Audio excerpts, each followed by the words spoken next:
The Marlins came back to beat the Phillies. 1-0. Conine drives high in the air, straight away center. Crawford is back onto the track. He's looking up, and it's gone! Come on now, Griff. His heater rolls on, and the no-doubt shot. Schultz the fish in front. You can't make this stuff up, Jet. Marlins radio network on the call. They overcame a 6-0 deficit to come back and beat Philadelphia 8-6. The Diamondbacks shut out the Phillies 3-0. The Mets got their third straight victory, edging the Braves 3-2. Tarek Skubal recorded his 1,000th career strikeout and took a shutout into the 7th inning. But the Orioles came back and took down Detroit 10-9. News out of the NFL is the Falcons signed Cooper Rush as quarterback. Tua Tagovailoa is dealing with a minor back injury. Michael Penix Jr. is still out. I'm Brianna Miro. Elijah, put the camera on me.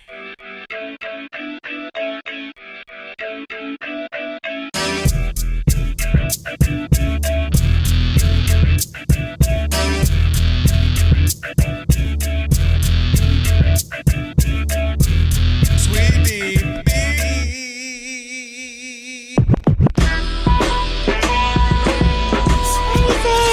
Can this sports writer and this sports fan share a radio show without driving each other crazy? Now, live from the Fox Sports Radio studios, here's Fox Sports Radio's Odd Couple, Rob Parker and Kelvin Washington. Password. Ack, dack, Enter, brother.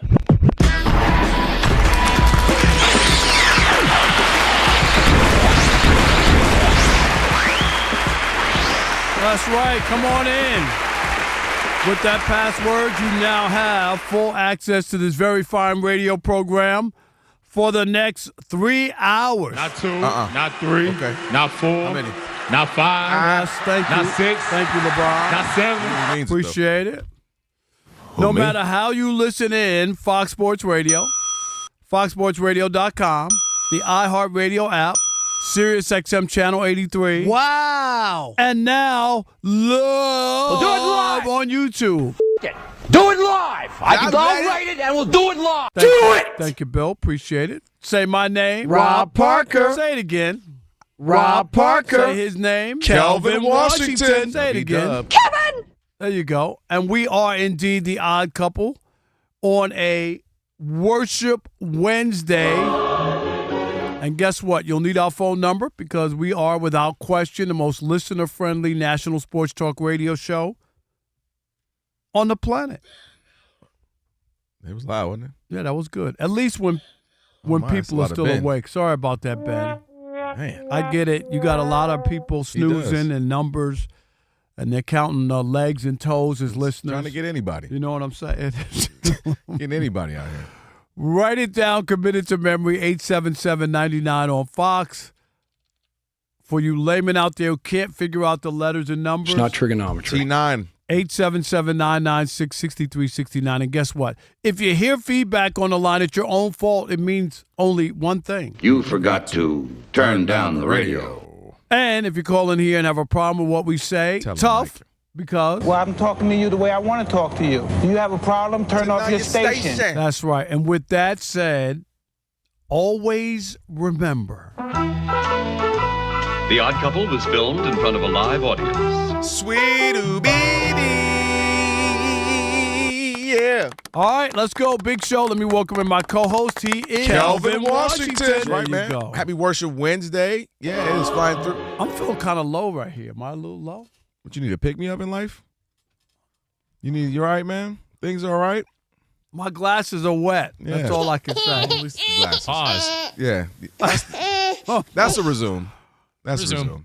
Yeah. It's not a If pause? he didn't throw the glasses in there, it'd have been more of a, just been a little, like, it'd have been a little If wild. I said I was wet, Yeah, that'd have been a little wild. Pause. Yeah, but the glasses made it resume. I could be wet from the water or the sun or Rob Parker, I didn't even. When's the last time? Watch this, Rob G. When's the last time you've been in a pool? When's the last time I was wet? In a pool.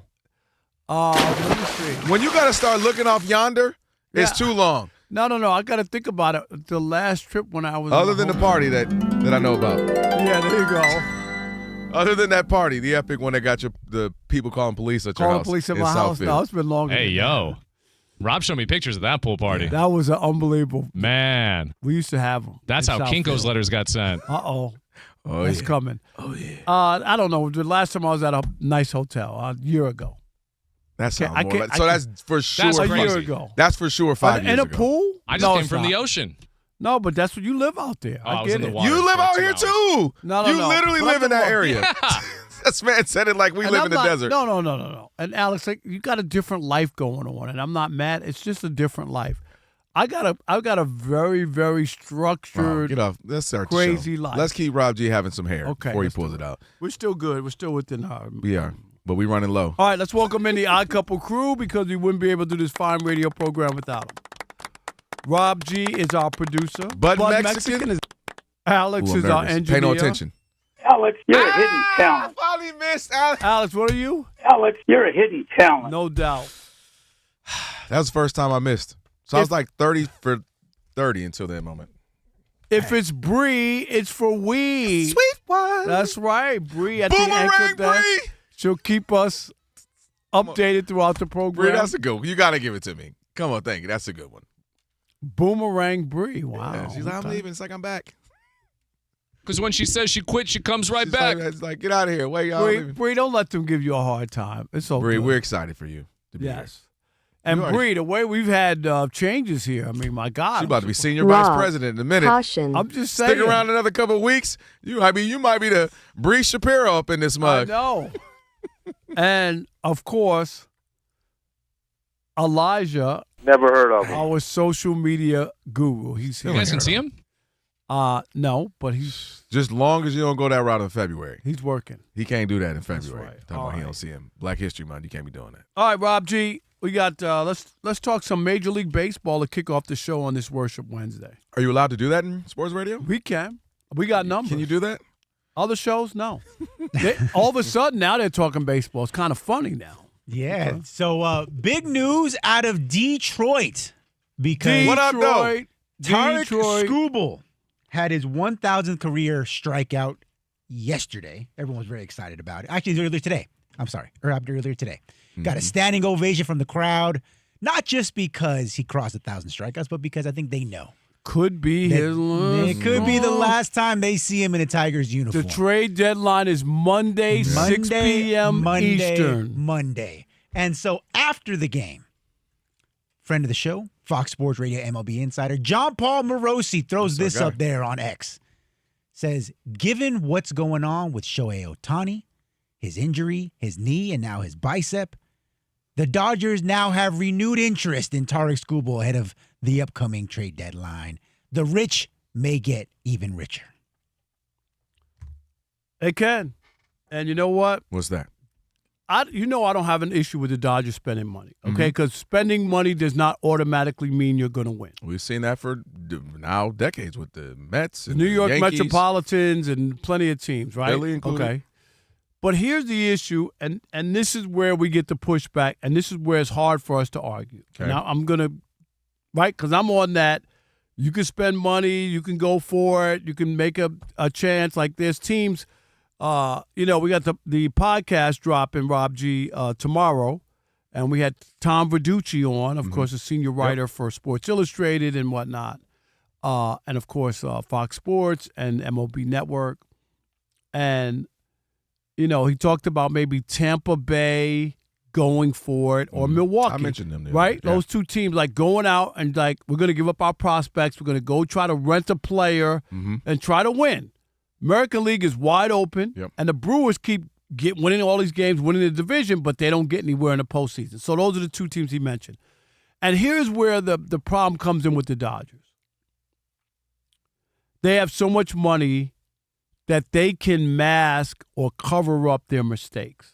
So they go sign Blake Snell. They go get Glasnow. Both have been injured, haven't really, been able to perform for them like they wanted or had hoped.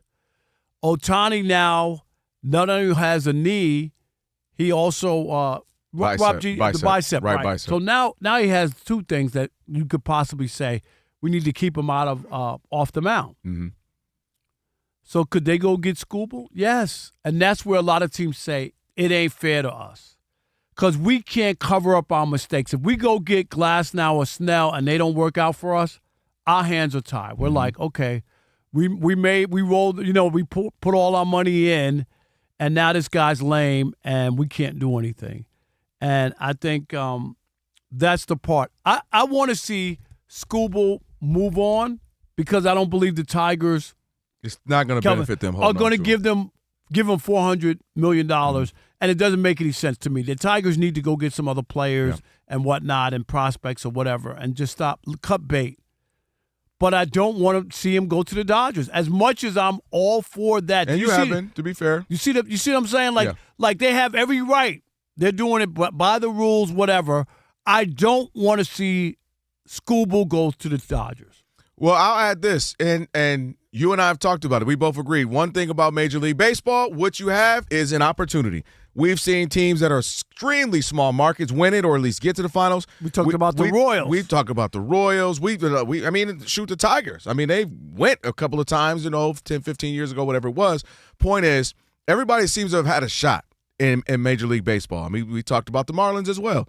Am I there? The mic's going out? Okay. No, I'm good. Okay. I hear you. So my point is baseball doesn't mean just money spent, right? We talk about the Mets, they don't even make the postseason, and they spend first, second, or third. They were second last year behind, and don't even make the postseason. Here's where I think, to your point, more people will start to feel like you. If the Dodgers were to get Skubal, this begins the evil empire. I know they went back-to-back. I know they've been good for the last decade. They've gone to other World Series. They just didn't win them. But this was started. You're already way ahead in your division.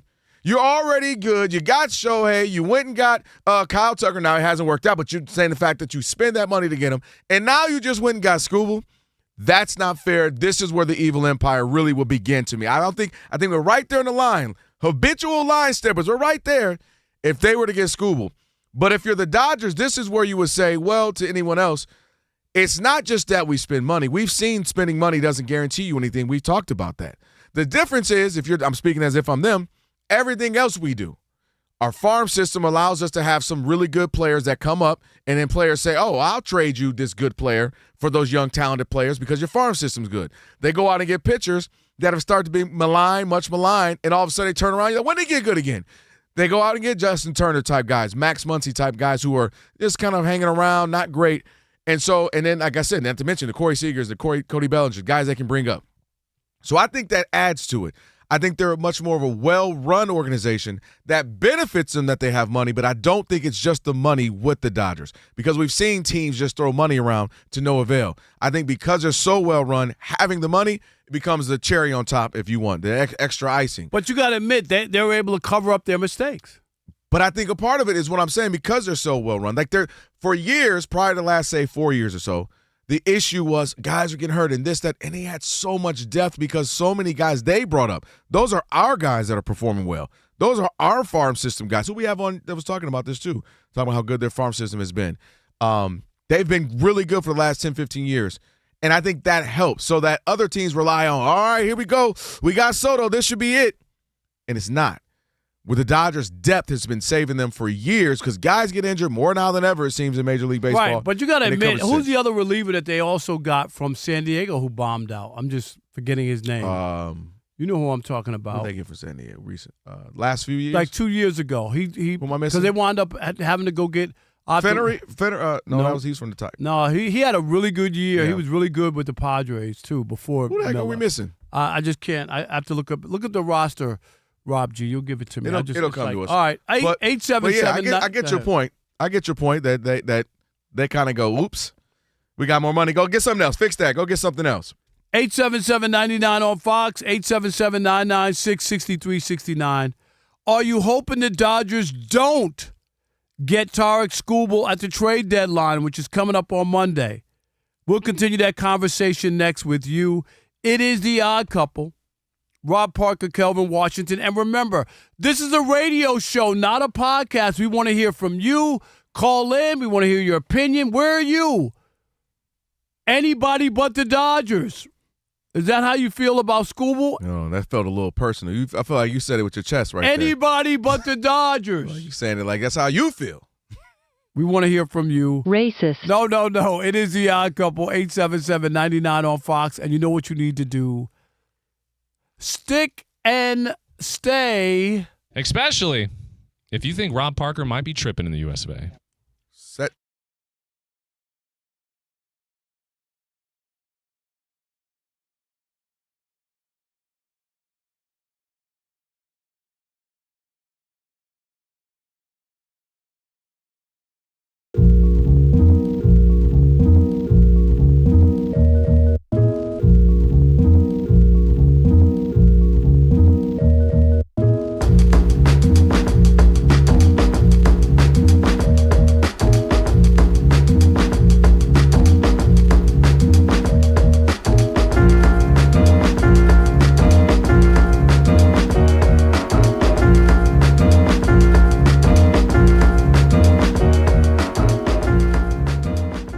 Kyle Shanahan, as you know, Niners head coach, was involved in a vehicular incident 2 weeks ago, and somehow nobody knew about it, or at least they didn't report on it. For 13 days, people in the Bay Area just sat on this story, knowing that the head coach had been in a major car accident, had suffered broken ribs, broken nose, laceration to his face, 40 stitches. The list goes on. In fact, the police at the time said in their initial online posting that the other driver was at fault. Come to find out, Kyle Shanahan said himself, "No, it was me.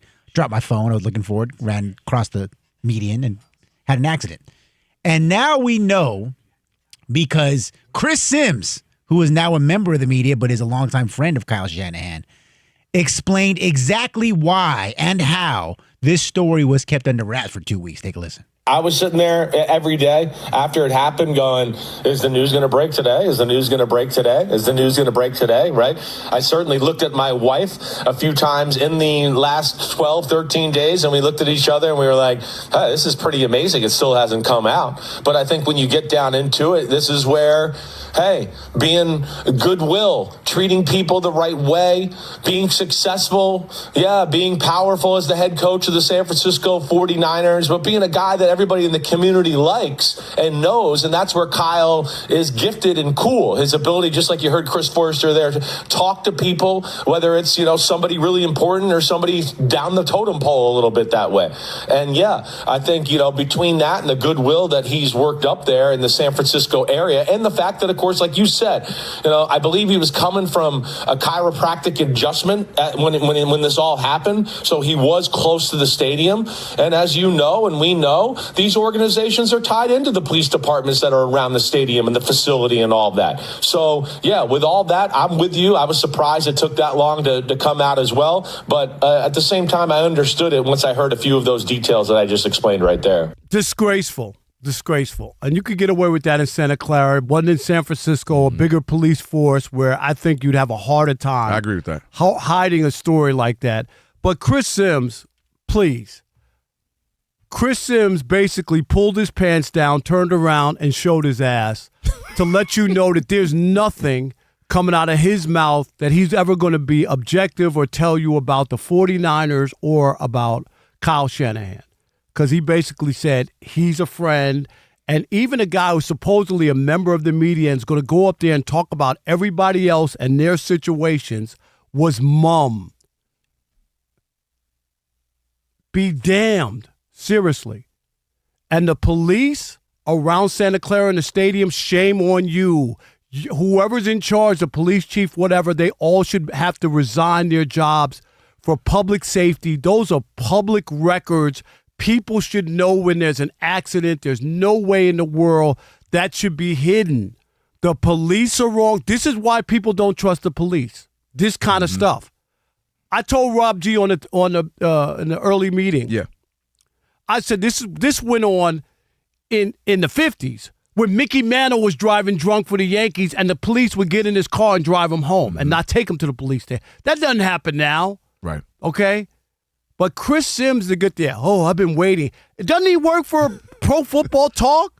Doesn't he work for us? If you're Mike Florio sitting next to him, seriously, that's the freaking guy I want to be on my podcast with my website, Pro Football Talk. You have an exclusive story. And now he comes in 2 or 3 weeks later and goes, because Kyle Shanahan's a great guy, and that's why they held it a secret. What if he died? Are you kidding me? Bad all around. Especially the police and especially Chris Sims. I wouldn't trust that guy with anything, and I'm talking about for information or knowledge. Mike Florio, really? Mike Florio sat there and thought that was okay? That his partner on his podcast sat there and held that from him for 2 weeks? Wow. Good, Mike Florio. You shouldn't have been just angry. You should have fired Chris Sims. I don't need a guy like you on the air with me.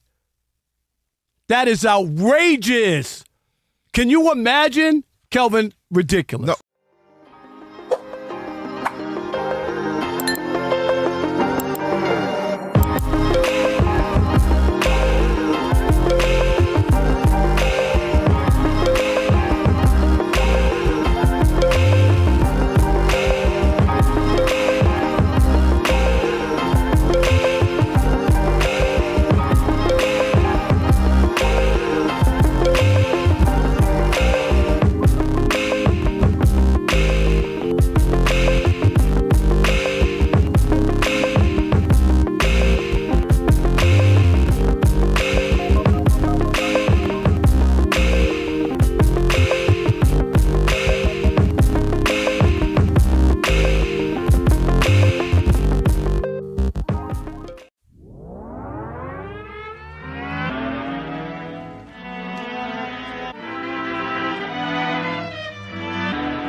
It is the Odd Couple. He's Rob. I'm Kelvin on a Worship Wednesday. Mike Pritchard, former NFL receiver, college football and NFL analyst, and host of the football contest show in Vegas, is going to join us here in about 7-8 minutes. Looking forward to that. Shekel City coming up in a bit as well. Stream us live wherever you happen to be in the iHeart app. Catch all your favorite Fox Sports Radio shows live 24/7 in the new and improved iHeart app. Just search Fox Sports Radio in the app to stream us live all day, every day. And be sure to select Fox Sports Radio as one of your presets in the iHeart app.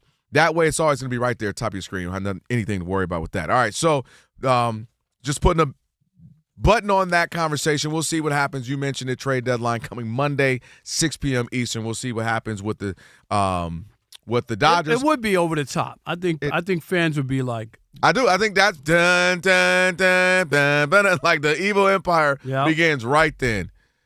Okay, that's just ridiculous. Alex is too good. No, that was ridiculous, Alex.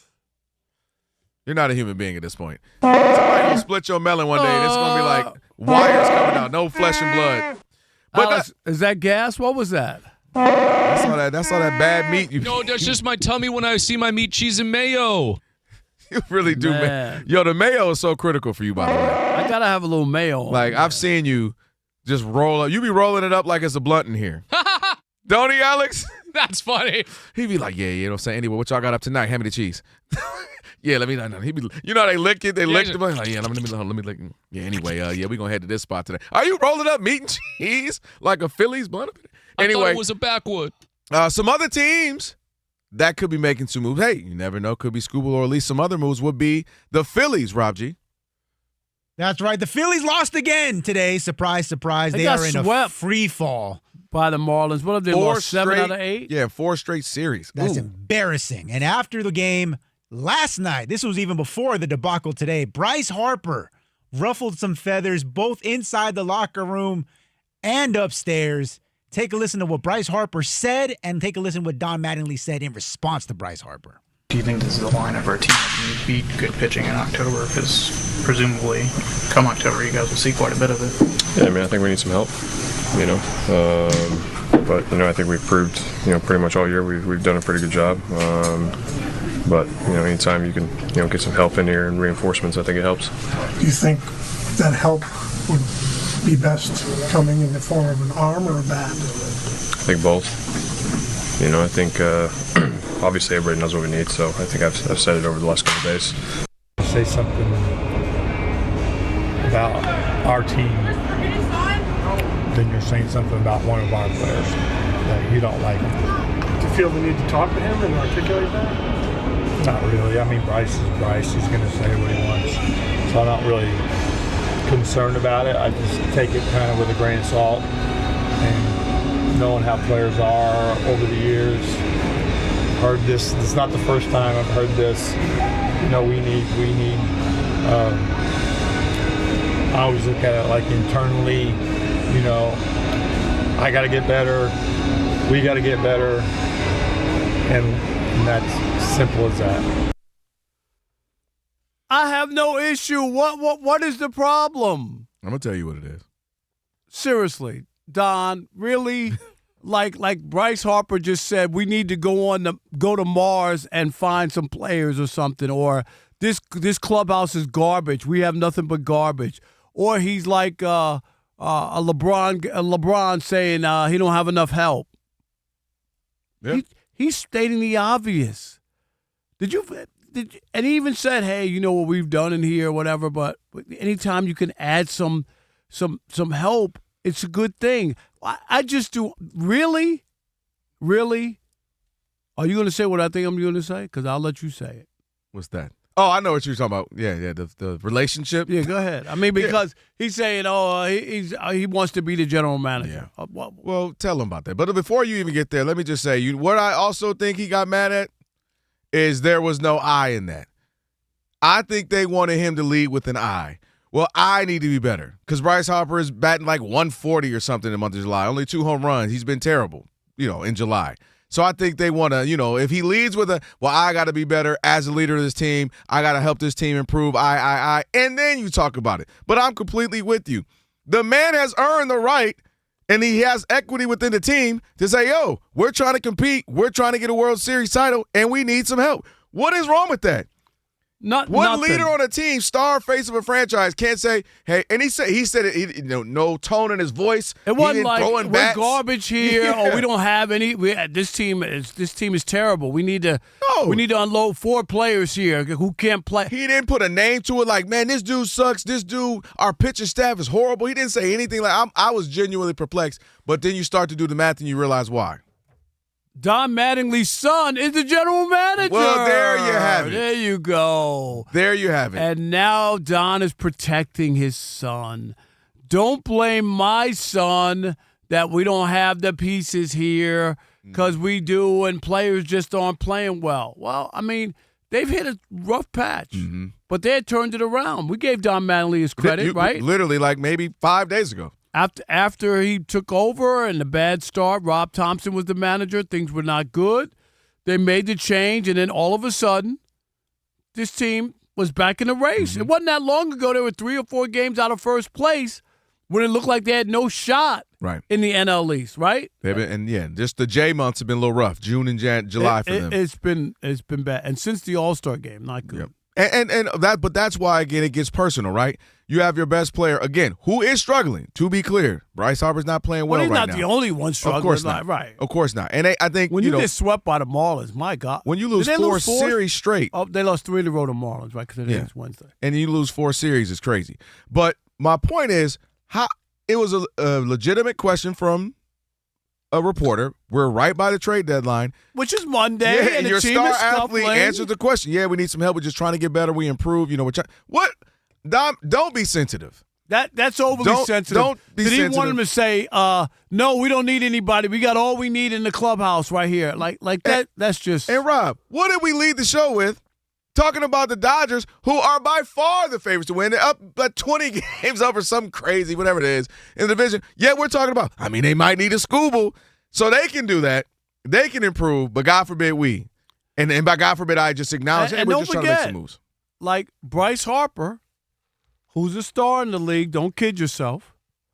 he went after the commissioner. So this Sure did. this is him. This is not out of character. This is not honest, different. He's forthright. He's going to tell you how he feels. Ask him a question. He's probably going to give you a good answer or at least a real answer, and that's what he did. I didn't see that was out of school Neither at did all. I. And I think Mattingly came out looking a little overly fatherly protective with that because he didn't say anything. Only last point for me, unless this also shows they done had some closed door smoke. Can I tell you this? You know what I mean? Like they done had some little behind closed doors issues. Here's one. When I was covering the Reds in Cincinnati, very similar. Barry Larkin, the Hall of Fame shortstop, I went to him about it, and Bob Quinn was the general manager, and Bob Quinn, they needed pitching, and he couldn't get it. And Barry Larkin said to me, straight up, on the record, I got my recorder and everything, he says, well, if Bob can't get the pitching, then maybe we need to get a new general manager. Oh, see, that's smoke. That's smoke. that's smoke. I'm like, and I said to Barry, I said, you know this is on the record, right? Because I was so shocked. Right. But you know what I mean. Now that's not what Bryce Harper said. Now I could see if that was the issue or something, and Dom got defensive. But what he said was not an indictment of his son. And if I didn't see that. And if the Dodgers are the best team in baseball, and you ask 30 teams in baseball, they're all gonna say, yeah, we can find some way. Maybe we have guys are nicked up. We're having some injuries. We can use a little help here. So I don't get why that was such a big deal. All right, on the other side, Mike Pritchard, former NFL receiver, college football, NFL analyst, is going to join us right now. If it's Bree, it's for we with your update. What's up, guys? Get ready for your own drop. I know. I wasn't ready. He just plays it when he wants to. I'm not not expecting it.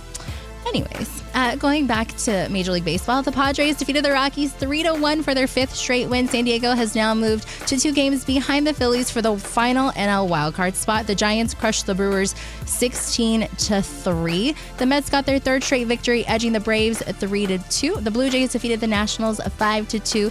Tarek Skubal recorded his 1,000th career strikeout and took a shutout into the 7th inning, but the Orioles came back and took down Detroit 10-9. It is scoreless between the Braves and Mets heading to the bottom of the second in their Game 2 of the doubleheader in New York. Scoreless between the Guardians and Reds, top of the second. Rays shutting out the Rangers 3-0, top of the fourth. News out of the NFL, Eagles defensive end Jonathan Grenard was placed on the PUP list because of a pec injury suffered during a weightlifting session prior to camp. The Browns signed safety Grant Delpit to a 3-year extension worth about $48 million with $35 million guaranteed. Bengals defensive end Shamar Stewart was carted off the field with a left leg injury suffered during 11 on 11 drills at practice.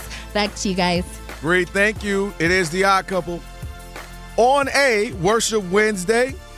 Joined now by Mike Pritchard, former NFL receiver, college football and NFL analyst, host of the Football Contest Show in Vegas. Mike, what's going on, Pritch? Hey, fellas, I'm good. How y'all doing? All good, man. No doubt. Right. Yeah. Hey, so let's start it here. We, of course, are starting to you got guys, everybody's reporting into camp right now. Where are you? Unless you're a head coach who's been in a car accident. Oh, shit. Nobody knew for 2 weeks. You mean nobody reported? just to hear that story seriously, and I'm not. I mean, thank God he didn't lose his eye. Right, thank God that the other person didn't get stitches. Didn't get seriously hurt. The woman who was in the other car. But it is kind of weird, like the idea that a head coach for a football team, a pro football team, is in such an accident and we don't hear about it. How stunned were you when you heard this? You know what? I've seen things not be reported before. Like, give me one. Give me one. I mean, I can't do that. No, you don't have to give me. You don't have to give me a name. Tell me how bad it was that didn't get reported. Yeah, like guys driving home drunk, getting stopped by the cops, and then the cops escorting them. I mean, you've probably heard stuff like that before. Yeah. I mean, just maybe a fender bender, stuff like that. I mean, I've been in a fender bender, and I hope that doesn't get reported on ESPN or nothing like that. But no, this is serious. I mean, you're right. I mean, I don't know how and the lengths you have to go to not report it. Thank you.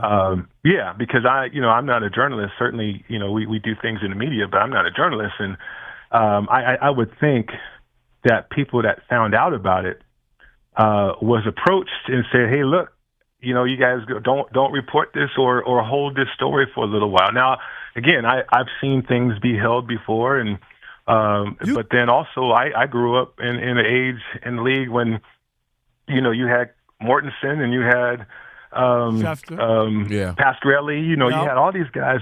Yep, you had all these guys competitive for stories, and so that was different. But so nowadays, it doesn't shock me. I think we've moved from credibility. We really have. We've moved away from credibility into, what can you do for me? You know what, Mike? You're spot on. And the problem is, and too often, too many people are in bed with the same people, and this is what happens. And now that the NFL owns 10% of ESPN, you wonder where their journalism integrity is going to be. And the NFL is going to go, don't run that. And let's not get that far. What was the scripted show that they had on ESPN about football players? You remember that? Players. Was it called Players? Remember that show? Rob G, what was the name of that show? You remember that? Was it called Players? And who nixed that? NFL. NFL nixed that show. Do you remember they had a scripted show? Yeah, I'm pretty sure it was called The Player or something like that. And they didn't want it on, and they and ESPN they acquiesced. And now that they own, so you're right. And my problem is when I see that Adam Schefter would tweet out the news 1 minute later, there was not enough time for the press conference mic, for the press release mic to come out, and then for him to be able to write a story and send it out in 1 minute. Well, you don't be disrespecting his drafts. You don't know what he had in his drafts. Absolutely. Okay, so there we go. And you think about the relationships too between him and that family too. So I mean that goes back. That goes back years. That goes back to Mike Shanahan in Denver. When Shefty was in Denver. So, right. Oh no. There's no doubt about it, man. Yeah. And my problem as a guy who's been a journalist for 40 years is people picking and choosing because they're friends with people. That we found out about Tiger Woods. We found out about a lot of other people and their situations. Yeah. And I don't think it's right. It's either we report everything or we hide everything, one or the other. Yeah, it was Playmakers. I was close. Playmakers. Yeah. Playmakers. I had to find Remember that? I knew it was a Playmakers. Was it on back for 2 years? 03, yeah. How many years? 1 year or 2 years? No, one. 1 year. It went 11 episodes. Let me flip it real quick because in your industry, in order to get paid, you have to get some favors, though, right? You have to get to a certain spot. I mean, I remember, like I said, guys used to grind to get paid. Now, what can you do for me, and I can get you paid? That's what it seems like to me. It's totally flipped, and unfortunately, the insiders work for the agents now, for real. Yeah, and they throw them all the alley-oops. I broke a lot of stories in my day as a columnist and as a reporter, and not once did anybody hand me something like the way that they're doing it now. Yeah. It's not done that way. But anyway, let's go to a couple other things. Let's get to other things. I want to ask you this. We're also going to get to college football and just the idea of unionizing and what amateurism is. But I want to ask you this one. We had conversations about this kind of as Aaron Donald has started to get closer to maybe possibly coming back. It don't sound like it doesn't seem automatic, but how hard is that? Does it sound good on paper? Until you a couple years off, and then the body's like, hold up, or you think it's possible for a guy like that? Where are you with him just trying to make a comeback? No, I think it's hold up. I mean, I think even Aaron Donald's admitting that. I mean, you're talking about the best of the best, and he was great, but you can't just flip a switch. I mean, you got to not only be committed mentally, which I think he can get there. I think Aaron Donald's the type of player that can get there mentally, but physically, you got to get through it. I mean, you got to go through it. He hasn't had contact. He hasn't been physical like that in a number of years now. So you got to get that going. You got to get that back. So I think it's going to take some time for that to happen. I think, mentally, if he's willing to do that, if he's willing to pay that type of price, then I think he can get back to a high level. Will he get back to the argument of greatest of all time level? I don't know. But he doesn't have to. When you got that monster on the edge like they got now, all he's got to do is be a presence, right? All he's got to do is be 80% of what he was before. And I think he can get back to something like that. But they're not asking Aaron Donald if he does return to get back to 100% or get back to that elite status. But if you can occupy people in the middle, if you can be a problem one-on-one, then all of a sudden that guy on the outside, that monster that we got on the outside is going to do a lot of damage. So I think it'd be a win-win for the Rams if he does get back on the field. But let's say this, and I'm not trying to be. You better not bring up a cart. You already know. I mean, Mike, that sounds good, and then you wind up on a cart somewhere. See what I mean, Mike? No, I mean, Yeah. I think that's the part. He got the big payday. He won a Super Bowl. He even said, I don't miss football. I love the game. I love that I played, but I don't miss it. I don't. You know what I mean? And then to try to get back there to that place, you could wind up getting hurt. Like, people think it's automatic, and then I don't think that's really where he wants to be. I bet you he's really torn about it. Well, Rob, I mean, any play you can get hurt on. Right. I mean, any play, right? Even in the middle of your career. I mean, look at Max Crosby. We found out he's got a knee situation, but it's. I go back to when I played, and I tore up my knee, and I played on it. Right. I got injections. I got my knee drained. I did all this stuff just to play, and we got to the playoffs, and that was great. But I didn't think about the rest of my career, and so I was done. I mean, I couldn't cut, I couldn't run laterally, I couldn't do anything. I didn't have the speed that I had, but I still wanted to get back out there. 2 years later, I got a call from several teams. Hey, look, can you get back out there? We'd like to see you. We'd like to have you. And I tried. I actually tried, thinking that, okay, 2 years off, I'll be okay. My knee's rested, my knee's healthy, it's feeling good. But as soon as I went out there and tried to cut, as soon as I went out there and tried to do some things, I knew I was done. Wow. So I don't think Aaron Donald's done, though. I think that's why he's considering coming back. I think he feels good enough to come back. But you're right. I mean, as a player out there on any given Sunday, any given practice day, you can get hurt, and you know that. Again, Bob, if you can answer this one real quick for us, we're short on time. Just your thoughts on the idea of college football kind of unionizing and being like a minor league for the NFL. I think unionizing would be good because you got agents out there that's not even certified as representing some of these kids, man. And some of these kids are just getting so much bad advice and so many bad decisions being made on behalf of them. They're getting to the families now. They're getting to the families before they even get to the athletes. These kids are being recruited by agents kind of like AAU basketball, but before AAU basketball. At least with AAU, I mean, you had some type of organization with that, right? But I think unionizing would be good, but I mean, they're talking about these athletes being employees of the state or the colleges anyway. So I think, that some of these players need protection. Some of these players certainly need advice, and some of these players need protections from agents, so they don't just put them on a detour of their future. So, I would love to see it, especially if they don't have an answer for what's going on with NIL and all this movement that we have going on right now. All right, Mike. Boom. Perfect timing for us, Mike, man. Pritch, thank you so much, brother. Appreciate you. Absolutely, fellas. Y'all take care. Thanks a lot for having me. All right, we'll do it again as we get closer to the season. All right, on the way, Shekel City. We'll get into Shekel City, and also next hour we got a lot more to get to. Will Blackman's going to join us. One's got to go, so a whole lot left in the show. It's the Odd Couple on a Worship Wednesday. Stick with your boys. Fox Sports Radio.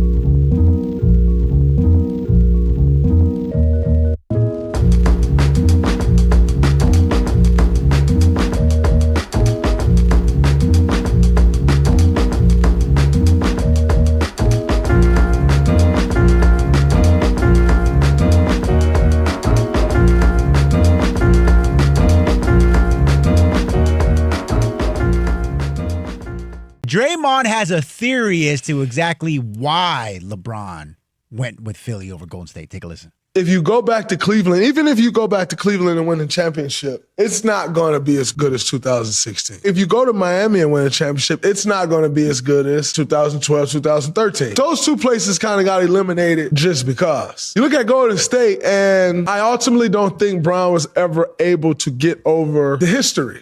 And I understand it. I get it. What we all ultimately always knew is like, that's the hurdle to get over. We live in a day and age where everybody who doesn't have anything to say have something to say. And so he's going to get crushed if he comes to the Warriors. Oh, man, you went to team up with Steph. You had to go to them, da-da. And I think ultimately that weighed in on the decision a lot. That played a big role in the Warriors not landing LeBron. All right, guys. So Draymond says the reason why LeBron didn't end up in the Bay is because he didn't want to get crushed for teaming up with Steph. I'm going to ask you guys straight up. Of the two options, Golden State or in Philly where he ultimately ended up, which one was the softer landing spot of the two? Which one would he have gotten more crushed for ending up at? It's Philly. It's Philly, but go ahead. You can go first. It's Philly. Come on, like what Draymond saying. Draymond is wrong. Have they made the play in the last 4? They haven't even made the playoffs. Dude, I literally have written down. Haven't been good in 4 years. 4 years. So I think even LeBron's haters, Robs, both of y'all, LeBron haters would have been like, God, I didn't mean like that. Although the shoe fits. But even LeBron haters, they would have been like, oh, okay. You would have been like, indifferent if he went to the Warriors. You either would have been like, whatever. Or I think some people would have enjoyed it from just a fan standpoint. Like, this ship might sink, but it's going to be fun going down. And I think people would have enjoyed it. And I think, not to mention, listen, he's talking about the rivalry. Yeah, but they got over that because one hand, if you're LeBron, you look at it and you say, well, I came back and beat y'all. Y'all the ones that had to call KD. Thank you, the 3-1, right. I came back and if you didn't get KD, y'all might not have any of those. There you go. Let's be honest. So the rivalry isn't quite what he's making. He's overselling it. And I think he's misunderstanding that people would have enjoyed the fun factor. Why he isn't there is because y'all roster ain't that good. And that's why it's Philly where he would get more criticism because people will say, look at this roster. And he's taking the easy way out. You're taking the easy way out. Look how loaded they are. When they got Jaylen Brown, they already became a very good team. Now you add yourself and look at what you got. So that he would get more smoke going for Philly, that he's ring chasing and, he's trying to pad his stats or whatever. Then going to Golden State where the expectations would have been low. Everybody just would have looked at it as a fun, entertaining thing. He's going to play with one of his best friends in Draymond, one of his good friends in Steph, who, by the way, they pieced up. This ain't Jordan and Zeke who hate each other to the grave. This is different. LeBron and Steph don't hate each other. LeBron said, they asked him, man, on his own show to shop, who do you want to play with? A couple years back, who'd he say? Steph Curry. I thought he said any superstar that can help me win a ring. No, that was what the subtitle said. He said Steph Curry. They played in the Olympics together. So, yeah, I just think the Warriors would have been the one that most people either went, indifferent, or people like, oh, this will be fun. Whereas Philly, I think he has and would have continued to catch more flack. It's obvious. Draymond is, of course. He hurt. That's what he is. He can't give you an honest opinion or one that's not through Golden State Warrior colored glasses because – the idea that that's the reason, it just doesn't make any sense. It's Philadelphia. He got crushed. And even I think, wasn't there a promo from Dan Patrick or something saying about LeBron's done all this stuff right and he still got crushed by taking less money, a low contract and going to Philadelphia? Because people look at that as you got a shot to win and you pick. First you ask the Knicks if they were interested and they won a championship and then you go to Philadelphia after just getting Jaylen Brown. I don't think if they got Jaylen Brown and who was there? Tyrese Maxey? No. Oh, Paul George. If Paul George was there, I don't think LeBron's going. You know what I mean? Like, I don't. I really don't. Right? Is that what that was reported? They said that he wasn't really looking at Philly until they got Jaylen Brown. And so the idea, and again, we talked about it. Golden State hasn't been good. They've been in a play-in 4 years in a row. They haven't made the playoffs outright at all. So, and then to go there with that old team and look at it and think, people, like you say, it's more for the idea of like the entertainment value of these names playing together, but not like a serious competitor.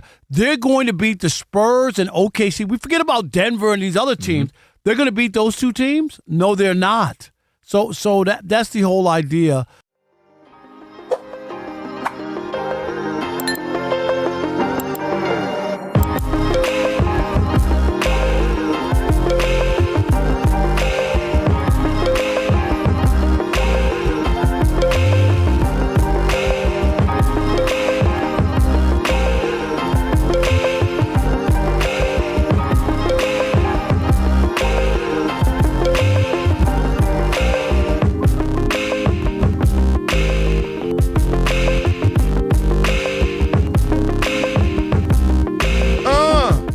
Fox Sports Radio, it's the Odd Couple on a Worship Wednesday. Shout out to Mike Pritchard.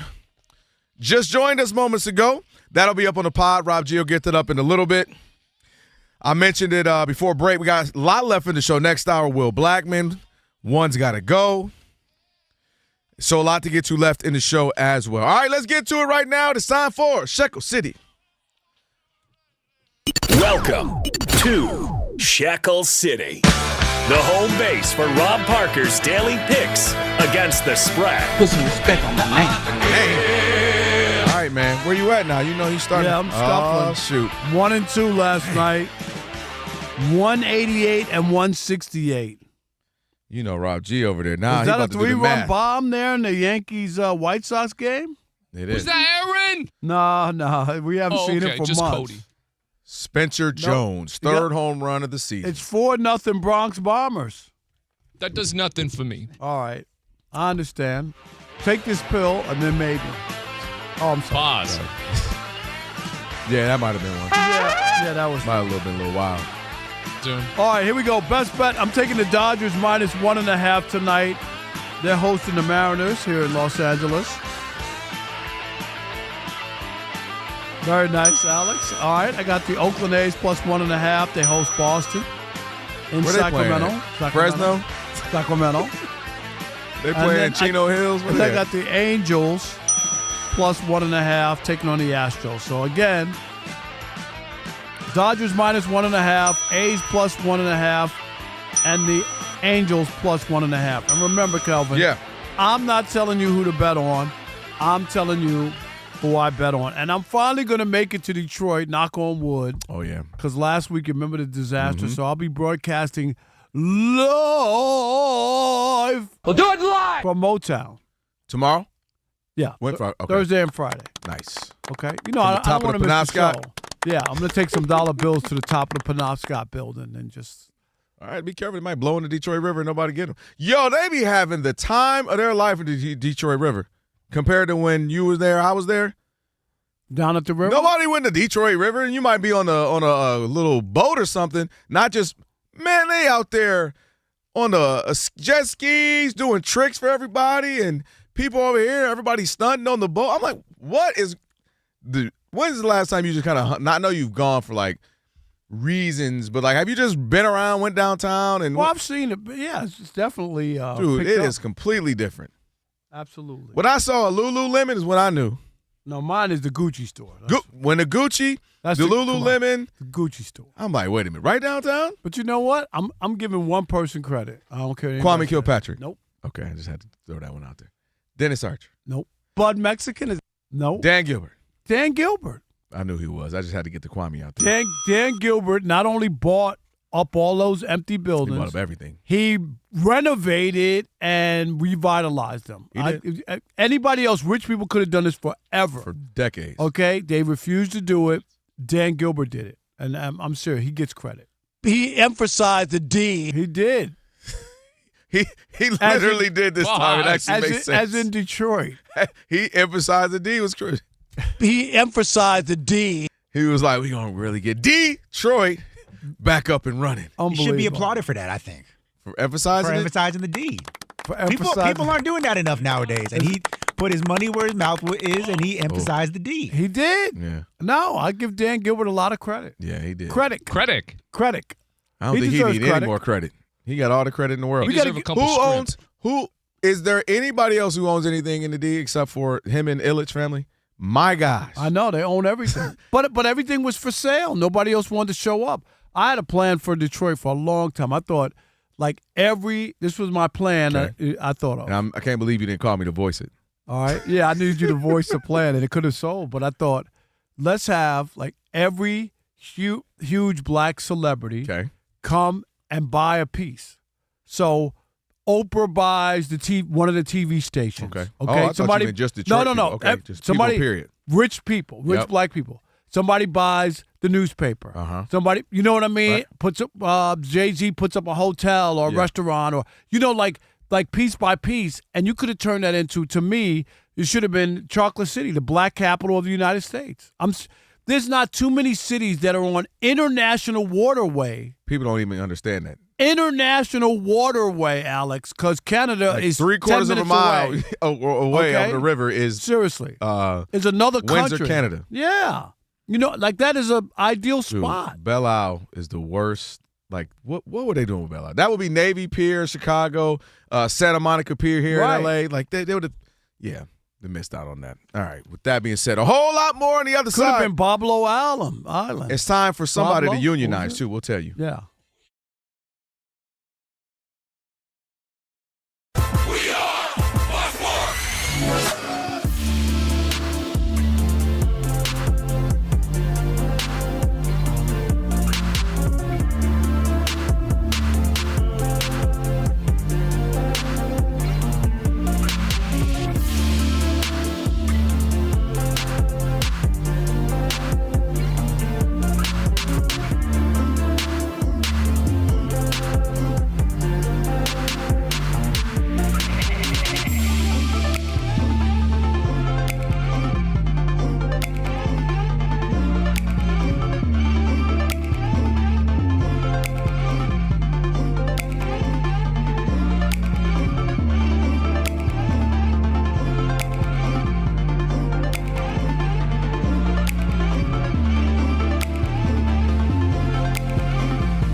Barkley took it to another level. He said that if LeBron wins 2 NBA titles, 2, to get him to 6, okay, which ties Michael Jordan, even though in my personal record book he has 8. But if he gets to 6, Charles Barkley is ready to announce that if he gets to 6, that LeBron James would be considered the NBA's all-time greatest player ahead of Michael Jordan. How about that? He needs him to win 2 more for him to make that leap. Now, I say it's ridiculous because Jordan went to the NBA Finals 6 times, 8 times, really, in my personal record book, and won it every single time he was there. LeBron, while getting to a 6th title, still has plenty of losses in the NBA Finals. Michael never lost in the NBA Finals. When Michael got to a championship round or got to a championship game in college, he was winning that game, period. Yeah, LeBron would have been better off getting swept in the first round by the Boston Celtics in 5 games. Yeah, in a 5-game series. It is hilarious that people have to go there. Because in my personal record book, you come back down from 3-1 against the best NBA team ever assembled. It counts as 4 championships. So there. Yeah, well, listen, Michael won 8. I know the record book says 6. He took 2 years off. Olajuwon never should have won those titles. He only won them because Michael took off. Had Michael been playing, you win a title when the best player to ever play the game of basketball is taking a year or 2 off. It doesn't count as a title on my personal record book. It just doesn't. But LeBron getting to 6 and equaling Michael Jordan, for me, does not make LeBron the greatest player of all time. It's okay being the 2nd or 3rd best player that I've ever seen. Michael is the greatest of all time. Period. I mean, what you're doing is reading the headline of a resume and not reading the actual resume. Well, whereas LeBron just has a better resume in general. Right. But you put your good stuff at the top of the resume. That's a lot of good stuff for LeBron, too. Yeah, but the reason you put your best stuff at the top of the resume is so I don't have to scroll down and read about all the crap you did, you know? Yeah. I guess, you know. So. I do not understand what people are doing with LeBron James and the Philadelphia 76ers in terms of saying if LeBron wins back-to-back titles, like, can this team just get to a finals first before we start talking about them winning back-to-back titles?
News out of the NFL as Eagles defensive end Jonathan Grenard was placed on the PUP list because of a pec injury suffered during a weightlifting session prior to camp. Falcons quarterback Tua Tagovailoa is sitting out of camp because of tightness in his back. ESPN says Tua could return to practice next week. Atlanta did sign veteran quarterback Cooper Rush. The Browns signed safety Grant Delpit to a 3-year extension worth about $48 million, with $35 million of that guaranteed. Saints defensive lineman Brian Brzee suffered a knee injury during practice, and the team fears it could be a season-ending ACL injury.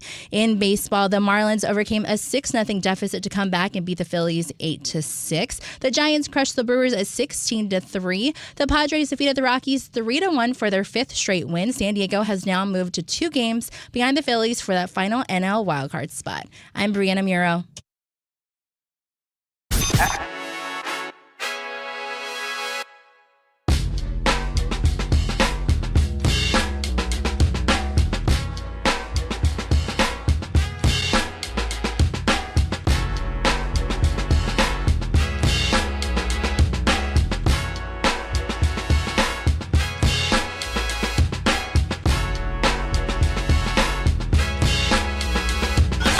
Can this sports writer and this sports fan share a radio show without driving each other crazy? Now, live from the Fox Sports Radio studios, here's Fox Sports Radio's Odd Couple, Rob Parker and Kelvin Washington. Our number two on a Worship Wednesday, it is the Odd Couple, Rob Parker, Kelvin Washington here on Fox Sports Radio. And be sure to check out our YouTube channel. A lot have. You can join into the fun as well. Just search Odd Couple FSR on YouTube. Hit that subscribe button. After you've done that, tap the thumbs up icon and comment away. Let us know if you agree with me or Kelvin and where you at on this. And go check out the YouTube channel. Just watch us right now. Just search Odd Couple FSR and subscribe. Will Blackman, former Super Bowl champ. Yep. And CW Sports football analyst who didn't make it. Never got on ESPN, I don't think. No. Remember, he came over with the NFL Network. So me and Will Blackman have a lot in common. We both got fired at ESPN. Well, we all do. Oh, yeah, you too. We all. Yeah. So we could all hold hands when Will comes on and sing Kumbaya. It's a big Oprah thing. You can get fired. You Rob can get fired. G, would you rather get there? Would you rather get there and get fired or never get there at all? That's a good question. Seriously. Where are you, Alex? I'd rather get fired before I got there. Like Will Blackman? Yes. Oh, y'all stupid.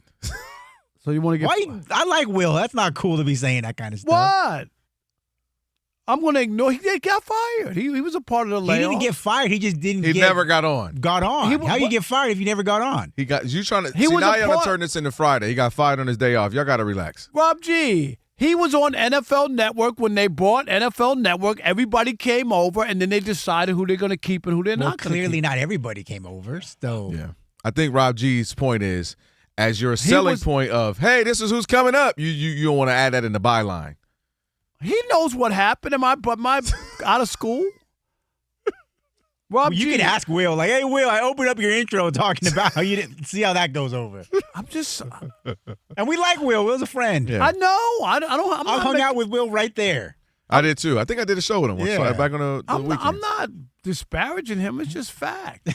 We can't even give a facts. I've been fired. Have you been fired? You know I've been fired. Yeah. Told me to come in on that Thursday. I said we off the air. Rob G, don't rub it in. Alex, you hear that? What's that like? Oh, God. Whatever, Rob G. You got to get out here in these streets. Man, it's all right. When I get fired, you know where I'm going? MLBbro.com. There you go. Even Mark thought that was funny. Yeah, that was funny, right? Shoot. Okay, so do we have any Odd Mob too or anything going on? YouTubians? We got a lot of YouTubians. What they talking about? Speaking of getting fired, the realist asked, hey, did y'all cry like Ryan Clark when you got fired? Dang. All right, so that's become a real thing. Did you cry? What? No. What's a real thing? A lot of people are. I've just seen like people. All right, he wasn't supposed to be crying like that. That's what a lot of people are. Not on camera. If you want to cry at home to yourself, that's fine. I did, and then they quoted me in awful announcing. Did you see that? Because you brought up the crying. Because I brought up the boo-hooing. They quoted me saying him boo-hooing on Yeah, that's become a thing. I think it was the platform. I think it was anticipation. What I mean by that is you get fired, it's big headlines, people are going crazy for you, supporting you. Other people might be saying good riddance, whatever it is. And I think that anticipation, like everybody's going to see me on, they're waiting for my moment to respond on the platform. Yeah, but you don't and cry I think over that's what got him. Are you a crier? No, not like I used to be. Like, back in the You cried over back in the day. Yeah? No, definitely not over the fired. Alex, you cry a lot? Nah, it has to be like something pretty big. Yeah. Rob G, you a crier? Oh, I cried this morning, Rob. You are a crier. Yeah.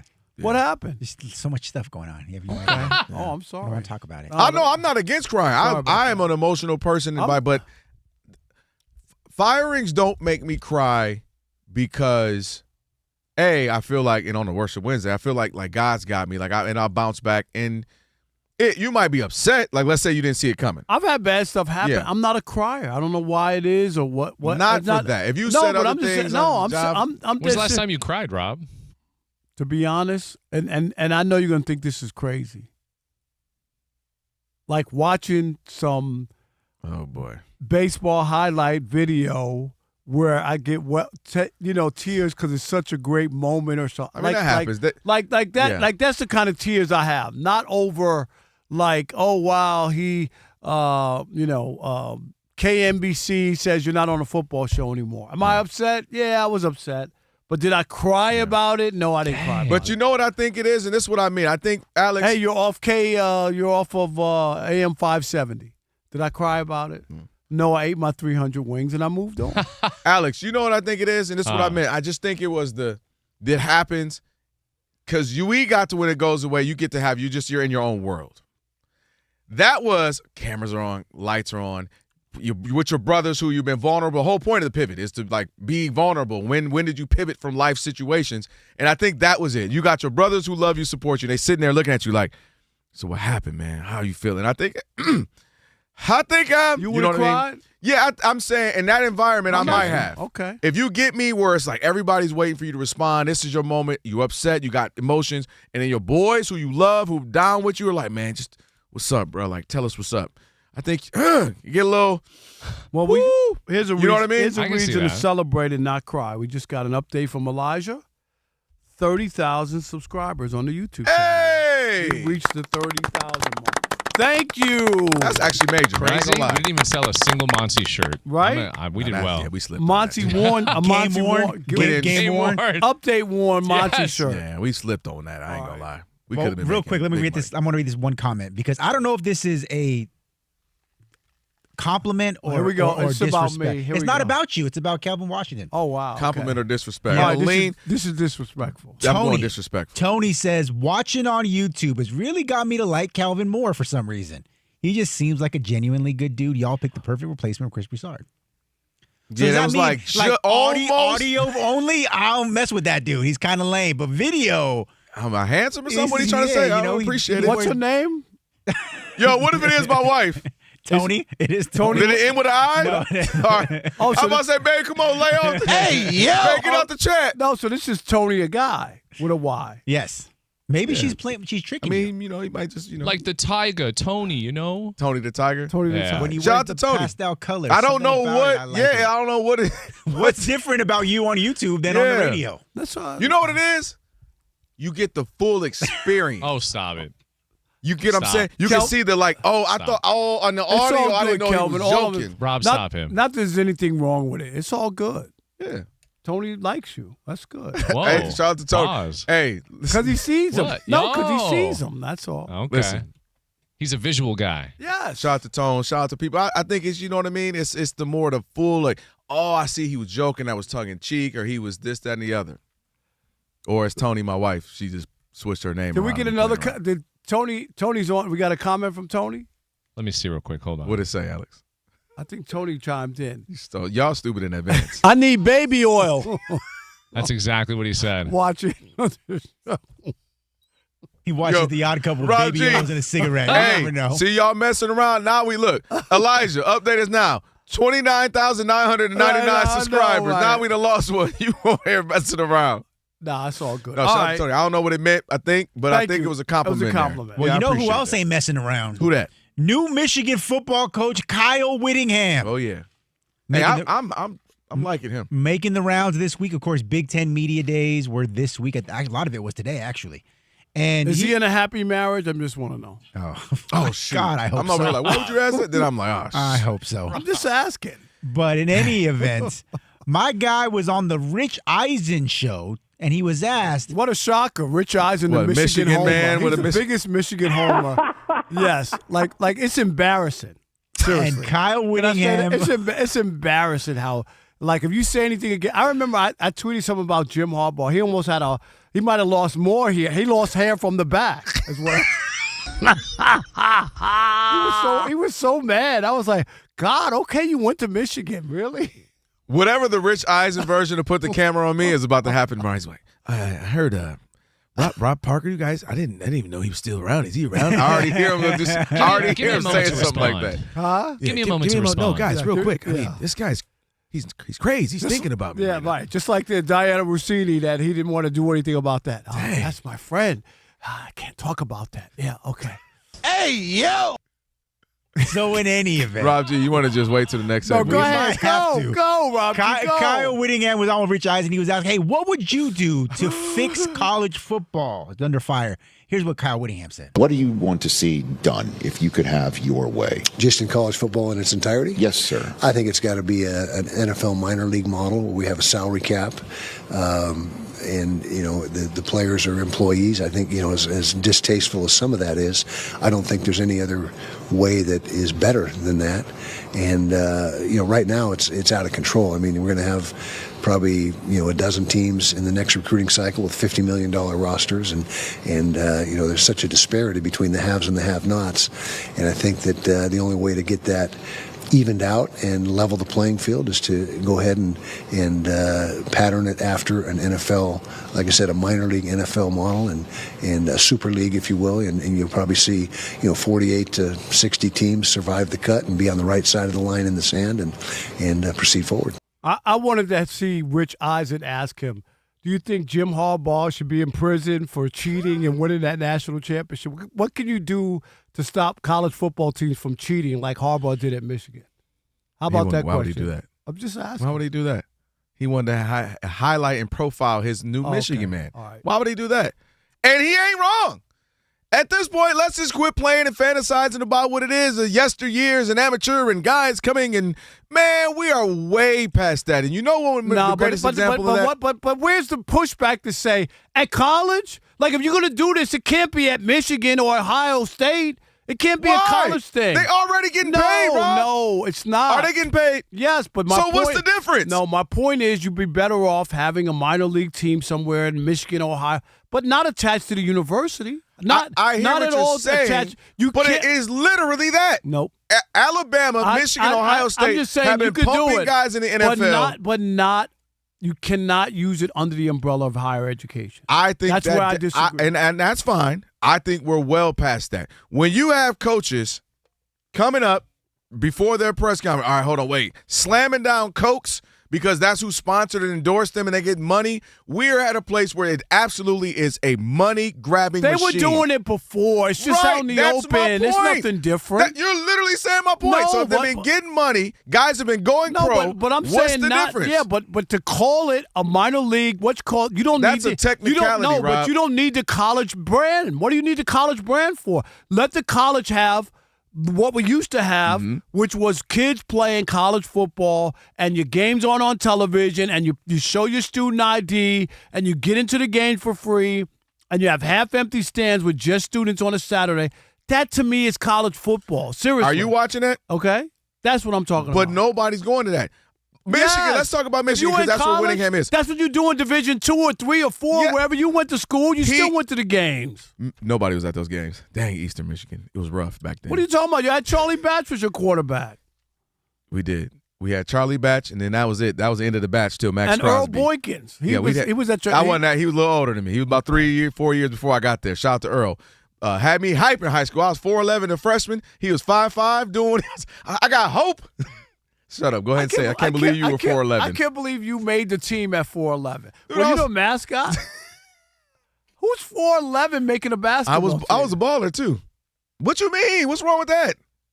I was a freshman. I didn't say I was a senior on the senior team, varsity, 4'11". But back to my point. It is simply this. Rob, everything you just mentioned, these things have already been happening. They've been making money for years now. Now it's out in the open. Guys have been going pro for years. And to me, you take pro, you take money. And this is a way to protect the kids in the sense that now they're not getting scammed by these agents who are getting over on them. They're not getting scammed by these loans and stuff that they're getting from the NIL money. They know exactly where the money's coming from, exactly how to use it. They get pensions, they get protection. They start to plan. I'm with the CBA. No, but not under the guise of college. I'm saying if you want to do that, then you go take your UFL league or whatever you want to do and make it a new league with a CBA and all that.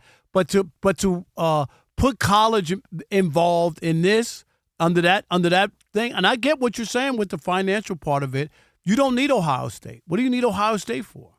But what you're they saying should be is separate from the university. But why would I? But then who's playing? Okay, who's playing at Michigan? I have 100,000 seat arena. Nobody. Either kids who are playing for free, right? Or that's called high school, and even that they're getting paid now. No, but you could also have like a club team at Michigan. So club that's football.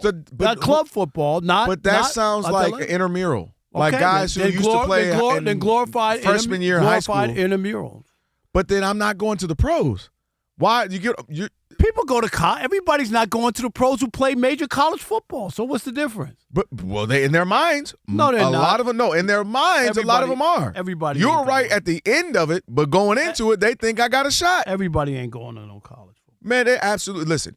We live in LA where I know I am. I don't know if you are, but you got to be part of SAG to do certain things out here. And it's just, to me, it only makes sense when these guys are making this money and then they need protection, they need retirement funds, they need pensions, they need to might as well. They're making millions of dollars at 18, 17, 18, 19. And these guys need to have ways to handle it. And there are again, Michigan, Ohio State, USC, they're putting pros in. So to me, they already are doing it. You're just putting a name on it. If you do that, you got to get rid of the college for me. All right, 877-99 on Fox, 877-996. You know the XFL don't work? What number of the XFL iteration are they on? 10? Something like that. 877-99 on Fox. Does college football need to become a minor league for the NFL? I just think they need to totally leave college and start something different. We'll continue that conversation next with you. 877-99 on Fox, 877-996-6369. Rob Parker, Kelvin Washington, right here on Fox Sports Radio. Stick and stay. Especially if you might need some help in the US of A.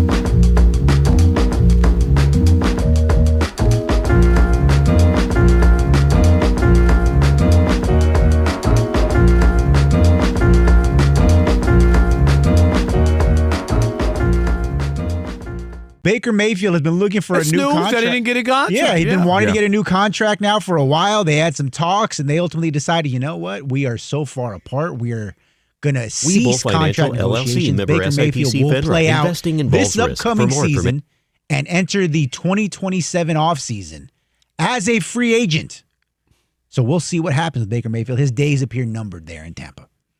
I look at this as Baker Mayfield. This might be a blessing in disguise. Like, nobody wants to be in a situation where you're kind of in limbo. You're not getting a deal that you thought you deserved. But when I look at what he's been able to do, and when people like Rob G thought it was a wrap for him, and now you can say he's had success. We all know he got to the postseason and won in Cleveland, which is clearly hard to do. They hardly ever do it. He did it there. He's hadn't won in like 20 years before he won that game against Pittsburgh. Yep, and then he has success, obviously, with the Buccaneers. That's why they gave him that initial deal in the first place. And he comes there and he's played well. And so I'm looking at him as saying, man, this might mess around and be good for you when we look at what guys are making in the NFL right now. When you got guys making $40, $50, $55 million, and if he bets on himself and he plays well, and look at and also if you look at last year as an anomaly where it wasn't the best year for him. But, I mean, look, if I told you these numbers still, almost 3,700 yards, 26 touchdowns, 11 interceptions, it's not great, but you'd say, all right, if he's him, he says that's the worst of me. I missed Mike Evans for 8 games. Chris Godwin Jr. was out for, I believe, 8 or 9 as well. So you're looking at it and saying, look at what I did when I didn't have any guys out there on the field with me. So if he's saying that's the worst version of me, I'm going to play better. At the end of the day, the stats will look good. And this is where it gets interesting. You start looking around, Rob, at some teams. If you're Minnesota, whose we know defense has been amazing, they've got weapons, and you say, man, J.J. McCarthy ain't it. Kyler Murray ain't it.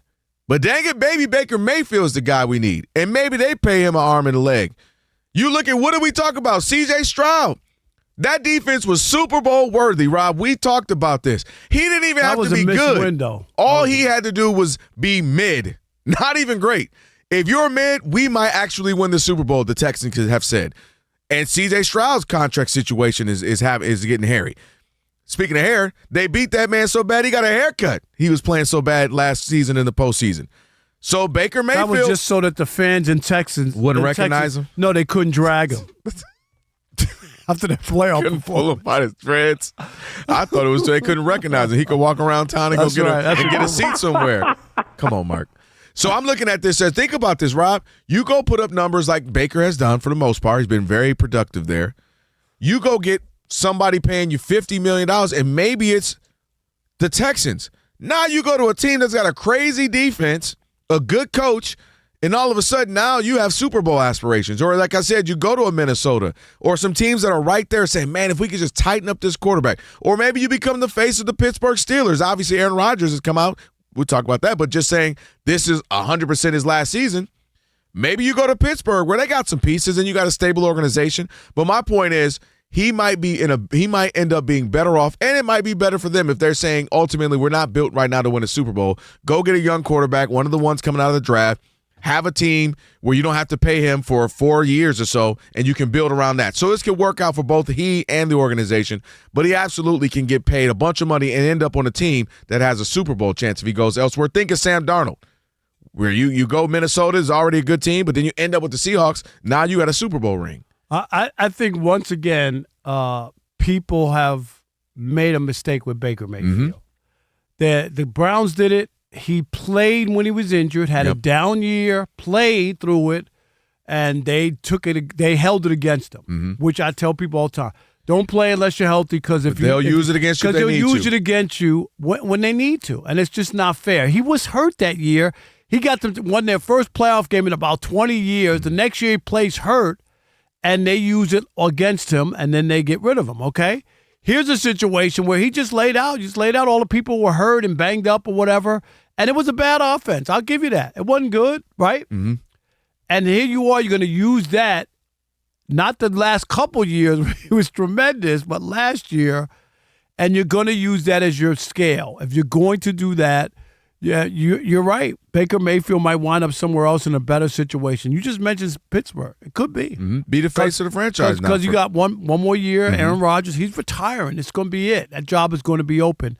And I just think that they've underestimated him. Baker Mayfield has done a good job there in Tampa. Yeah. And there's no reason why you should not want him.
Fox Sports Radio. I couple Ron Parker, Kelvin Washington on a Worship Wednesday. Will Blackman, get ready to join us here in a little bit. We'll do One's Gotta Go a little bit after that as well. Make sure you stream us live wherever you happen to be in the iHeart app. Just catch us in all your favorite Fox Sports Radio shows live 24/7.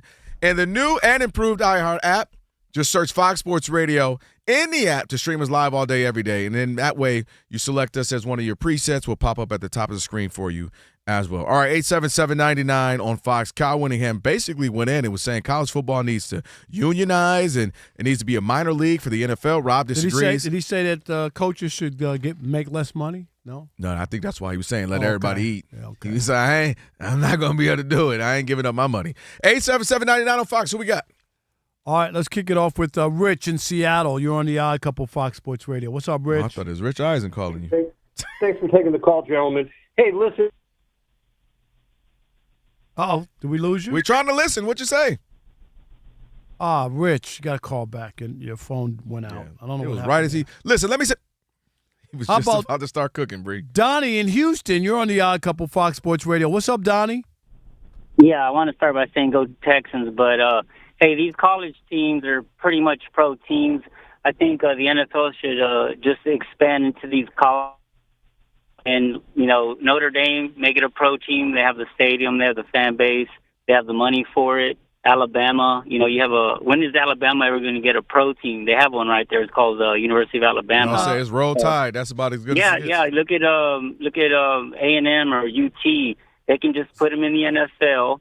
Okay, it's not a perfect example. Donnie, come on. Well, how many teams do you have in the NFL? 60? Come on, stop it. NBA, I'm with you. MLB, I'm with you. But come on. NFL, people are crazy about football. No, it ain't. You know what? And this is what everybody said. That's why you have all these offshoot leagues. And guess what? Nobody shows up. No. I said NFL. No, I didn't say XF, I'm just saying, UF. no. But people are crazy about football, and that's why they keep doing these leagues that nobody shows up to. NFL. Okay. The best of the best is all I'm saying. You're right. Think about that. The Detroit Lions take on the Alabama Tide. Please. I'm not interested in that. Dre in Michigan, you're on the Odd Couple Fox Sports Radio. What's up, Dre? My guys, what's popping with you? What up, you? I'm good. Hey, not to get too political, but it's always funny that they don't mind socialism when it benefits them. Of course, because they had a chance to nip all this in the bud. But what they say, no, they we talked about it all the time. We talked about it. Yep. But like I was telling Rob too, I think another reason why they're trying to do this because this next NFL contract is 2030. A lot of these cats gonna come in with already having money, so they'll be able to sit out and put a little more pressure on NFL, and they don't want that. Okay, so Dre, these kids are actually coming into the league with power, so they trying to limp it in the bud. They got power now, but the union is too weak. They already, Dre, they have the weakest union I've ever seen. They have all the power that they want. All they need to do, it takes stop the games and stop the money flow. If they have a press conference the day the morning of the Super Bowl, we're not playing. No, I'm just saying that. No, we're not playing. Oh no, Super Bowl be a wrap. Exactly. Right. Okay. America was shut down. That's the only union that you can sign a contract for 5 years and they still hold your rights. Exactly. It don't even make sense. Stupid. Or they make you come and take a pay cut even though you signed a contract with a number. Or get to report it out there like you got all this money, $800 million. Phony money. You only got $40 million, but you know what I'm saying. You know what we know? Right. What we know is that Juan Soto's going to get $765 million. Whether he good, bad, or indifferent. Shohei's going to get $700 every nickel, not portion, and we're going to every nickel. You don't do that in the NFL. Appreciate the call. Okay. All right. On the other side, Will Blackman. We'll talk to him. And now, can I bring up the ESPN thing or leave it out? I would leave it out just because, that's not necessarily the highlight of his Wednesday. Like, hopping on with the Odd Couple, and that's the first thing they bring up. I'm not. You ever heard the phrase intrusive thoughts? So you don't have to say them. Like you can pop up in your head and then you go, I'm gonna just hold that. I saw Will Blackman comment on it himself, so there's no reason why I can't. No, it's not that you can't. It's just like it's newsy. I'm gonna ask him about Ryan Clark and did you boo-hoo too when you got let go? Is that's unfair, Bree? I can't ask that. You're the host, Rob. You can do whatever you want, man. What am I gonna say? Rob G, thumbs up or thumbs down? Sideways, no Stoney, no sideways. You can't sideways. He want to fight you. Up or down? Well, you and Will are cool, right? Yes. So it should be okay. Yeah. I mean, by the way, if they weren't cool, he would still do it. Yeah, I know he totally would. In fact, he probably would do it even more if they weren't cool. All right, Doug Gottlieb, can I ask you about what happened at Fox Sports Radio? Doug, I got to go here, Doug. I got to go here. I just had to focus on coaching. All right, is that the real story? That's what he says. Okay. Oh. All right. Hey, Bree. Bree is for we. There we go. Someone who is not black, Taysom Hill, the Saints utility man, has announced on social media that he will not return to the New Orleans Saints. After 9 seasons with the team, he played quarterback and tight end. He is now a free agent. Eagles defensive end Jonathan Grenard was placed on the PUP list because of a pec injury suffered during a weightlifting session prior to camp. Saints defensive lineman Brian Brzee suffered a knee injury during practice, and the team fears it could be a season-ending ACL injury. In baseball, the Dodgers activated Edwin Diaz off the IL. The Marlins overcame a 6-0 deficit to come back and beat the Phillies 8-6. The Mets got their third straight victory, edging the Braves 3-2. The Giants crushed the Brewers 16-3. The Padres defeated the Rockies 3-1 for their 5th straight win. San Diego has now moved to 2 games behind the Phillies for the final NL wildcard spot. The Yankees scored 4 early runs to take a 4-0 lead over the White Sox, bottom of the 3rd in Chicago. And the Royals are edging the Twins 1-0, top of the 4th in Minnesota. Back to you guys. Great, thank you. Odd couple, Rob and Kelvin on a Worship Wednesday. We're joined now by Will Blackman, Super Bowl champs, CW Sports football analyst Will Blackman on X. What's up, Will? What up, fellas? What's the word? How you? I'm chilling, man. I'm just hanging out with the kids. Just got back from Indianapolis. My daughter played in the NFL Flag Championship. So oh, wow. What position? How'd they do? They got knocked out quarterfinal. She played in 10U, so it was a pretty dope experience. That's awesome. My daughter be 10 in November, man. So, Will, you were involved in this whole layoff thing with ESPN. I know I saw your tweet. They got tweet. me early, though, Rob. They got me early. You didn't even get on the air at ESPN, did you? I didn't even get on the air. I got Disney passes. That was cool. Oh, at least you got something out of it, huh? yo. I'm leaving with something. Hey, you know what? Hey, those Disney passes are worth $30,000. I mean, you know how much it costs to go to Disney? And shoot, look, he got kids too, man. When you, man, that's real. Now I want to say this. Right? And I get it. And I've been fired from there. Kelvin's been fired from there. Right. Just plenty of people have been fired. But I was surprised about the Ryan Clark and the crying on his podcast about. I really was. Did that take you aback at all or no?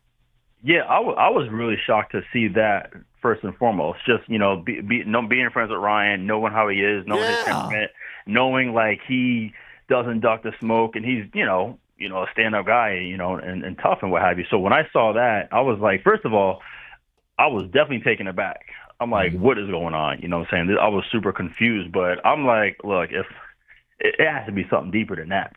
You know what I'm saying? Like, it can't be just over the gig, man. You know what I mean? Like, seriously. Yeah, it can't be. But you know what? I mean, he was there for a long time. He was. I think it was like 11 years. Will, I broke him in on First Take. I was there when he used to come on when he was still playing. Yep. And in the offseason, he'd come on with me and Skip back in the old days. I'm telling you. I remember his first day at ESPN. Mm-hmm. Yeah, because especially, too, people's first thought when something like that happens, you're like, well, you good. You got your own platform that you've been killing it. You know what I'm saying? So, but, yeah, it was something deeper than that, That's just my whole thing. I know him personally, and I actually said what's up and checked in on him before all that came out. But, yeah, there's a mystery to me. I told Rob, Will, I think it was the platform, right? You are with your boy, and the anticipation. You know how it is when, like, it's like if you gotta speak at your best friend's, your sister, somebody's wedding, and you got to get up there. You had to speak. But that extra little bit of everybody's waiting on you in anticipation, you get up, you get a little more emotional. I think it was the platform. He knows all of America who cares about him was watching it or going to once they published it. And his boys are there, that's the whole point of the pivot is to be vulnerable. I think that added to the atmosphere of the emotions. You get what I mean? Yeah, but the hard thing for me, man, is like when you play in the league, I can't find a more cutthroat business than that. Yes, you're getting cut all the time, guys. This guy was sitting next to you yesterday, and he's done. Am I right? I know the next man up mentality. In a crazy way, like you just get let go. I mean, I had one situation where I thought I was going to make the team with the Seahawks, so we got down to the last week. I moved my family from Jacksonville to Seattle. I don't think you can move any further than that in the U.S. just to find out 2 days later I'm getting released. Wow. Like, oh yeah. So that's when I went and signed with Washington, the Redskins at the time. My family stayed in Seattle. Like, that was crazy. I mean, talk about an emotional shift where, like, let me know before I move my family. Right. You know what I'm saying? So, but I was able to have the whereabouts where I'm like, at the end of the day, it's business. Even though it affected me personally and I was ticked off, John Snyder and I are still good friends today. But yeah, that was a tough moment, just to give an example. Hey, Will, I want to ask you this. Par for the course, when you're on a team and a guy, if it's Jahmyr Gibbs, if it's Bijan Robinson, these guys, great talents. And shout out to the running backs coming back to the NFL. My gosh, they're starting to value them again. But they're holding out. Is that just one of those, guys don't even think twice about it? Like, hey, go get your money. Or is it like, hey, man, come on now. We need you. We need to start getting right before the season starts. No, you when you've been in it long enough, man, you understand that situation. It's like you got to go get yours while you can, especially at that position. Right. If you're healthy, the market's hot, and guys out there getting paid, and you look across the board and you see other running backs, and especially when it comes to Bijan and Gibbs, like, you're like, yeah, them two definitely need to go and get it, because we already talked about how crazy and how cutthroat it is, and how nothing's really guaranteed. So by all means, like we like the guys who are in there, they get it. They really understand, especially when they have leverage in their situation versus, like, if there's a guy just, he's toxic, he's trying to hold out, he's this and that and the third, what's going on, then it's a different story. But we get it. It's a business. The rest of us will take care of our situation. And then the guys who are, behind them, knowing they're not going to start, they prepare as if they are too. We still got, right now, I think it's about 90 guys coming to camp. So it's still a matter about doing that. How bad Plaxico Burress said playing for the Jets was like serving time in prison. And That's crazy. I know, and I thought, I get it, playing for a bad team, but you're still in the NFL. You still got to make plays. No, but Rob, here's the thing. Here's the thing. So I played for the Redskins during the crazy time. Mm-hmm. Okay, and playing there. Here's the thing. Like, playing there, a lot of people decided to not play anymore. Now, this has no indictment on, like, Jay. I love Jay Gruden. I'm still cool with Jay. This is nothing about Jay. This was just, my point is, overall, when the building is toxic, it is hard to enjoy yourself. And it starts, and it's on record, it starts up top. Right. You know what I'm saying? And that's where it trickles down. Like, that's why, Green Bay is always a well-run organization. When I was in New York, usually, that was a well-run organization. I've been to most places, like Seattle, top-down, well-ran organization, and that's what it is. When there's toxicity at not just management but the executive level, it's tough because, one, you feel like you can't walk on eggshells. You don't know what's going on. You don't know who to trust. You know what I'm saying? So that's what's tough. I want to ask you about Kyle Shanahan, that scandal, and the whole thing. I call it a scandal because the idea that you would keep that a secret for a couple of weeks when a coach is involved in such an accident, it just feels like, to me, you're hiding something. If this is really his phone dropped, he put his head down for a second, and he got into a crash, why can't we say that? Will, I don't understand. Like, why is that? Because to me, they always say the cover-up is worse than the crime when they start to figure out. To me, if I'm the mayor of that city, I guess it was in, what is it, what is that? It wasn't. Alameda? No. Ali somebody. Yeah, whatever town it was, if you're the police commissioner, police chief there, or head of EMS or whoever, those people who hid that, man, they have to be gone from me. They'd have to be fired. That's public record. Yeah, I mean, it is public record, and eventually, who knows, more will come out. But that's just, again, when you have people in position who can handle stuff and who can, keep things quiet. You look at the 49ers, they have a powerful organization. Mr. York, he, has a lot of people that he knows and does well. So therefore,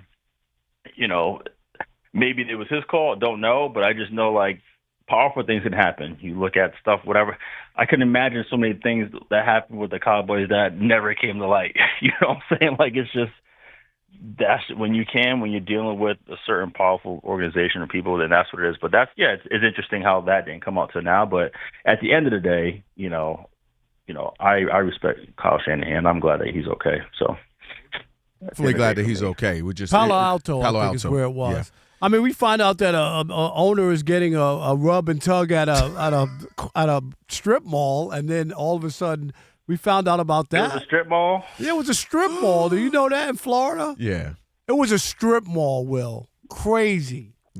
You saying billionaires should have better taste? Is that what you're saying? Yes. What are you doing? Is that what you're saying? You're saying the budget allow for different ways to do that? So he goes there, and then unfortunately, there you go. Nobody wants to hear about you and Rob's fetishes and want to see these tapes. I was going to say, well, they want to see the tapes. They went to Subway to get a foot long, but that's another story. I bet if they had wings, you probably would have been up in there. Hey, big facts. Well, come on, man. You already know. Are you kidding? Hey, big facts. Hey, one more for us. Put a button on this conversation we're having before we got on. I don't even know if you had a chance to hear it or not, but the idea you have Kyle Whittingham, who now new head coach at University of Michigan. He was essentially saying that there needs to be a union and that college football should just become the minor league for the NFL. You already have a minor league. It's called college football. Knock it down to 45, 50 teams and let it be. What do you think? Should these players get money now? Should they unionize? Where are you with this? Should it remain amateur, go back to the old way? Yeah, I mean, first of all, it's never go back to the old way. It ain't going back nowhere. Right? Yeah, there's no way in hell that's happening. I mean, right now, apparently, I saw that there is a type of college football CBA, I think Stanford side on, or something like that. Like, there's a union being formed, but I think I have a feeling we're going to get to the point where you're going to have, corporations buying college football teams and running it as their own, and teams and schools partnering off and forming their own league. And eventually, that's essentially what it's going to come down to. I believe it's going to end up being minor leagues and through institutions. So that's going to be really weird. That's going to be. It's funny to me to think about this too, because right now my son is in high school.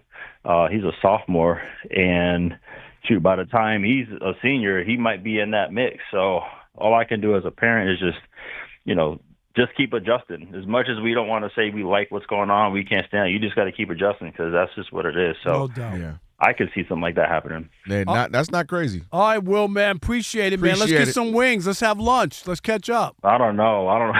If the place is called Wings and Things, I ain't going. Hey, Will knows you way too well. I know. My God. All right. My reputation is not good. Appreciate you, Will, man. Thank you. All right, no doubt. All right, on the way, one's got to go, and you keep mentioning it. It has something to do with wings. Not things, but wings. We'll explain. It's the Odd Couple on the Worship Wednesday, Fox Sports Radio.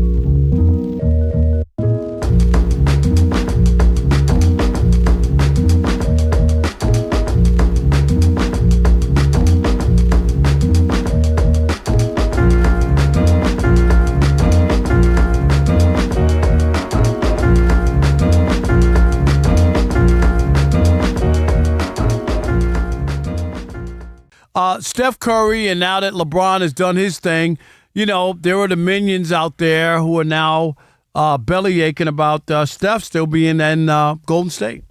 That's right. There has been a couple of reports coming out from very reputable reporters that have people's panties in a bunch about what's going on with Steph and in the Curry. Front and back. I just want you to know. State. Yes, sir. It got started on Friday when longtime Bay Area reporter Tim Kawakami said on the radio. I've known Tim for 40 years. Yeah, he's been up there for He don't a long return time. no text, but we like him. He's What? cool. He won't hit us back? Never. Make it happen, Rob. Yeah, Dude, you know people. I know Kawakami. What? Yeah. Tim, what are you doing to us? It better not be because it's you.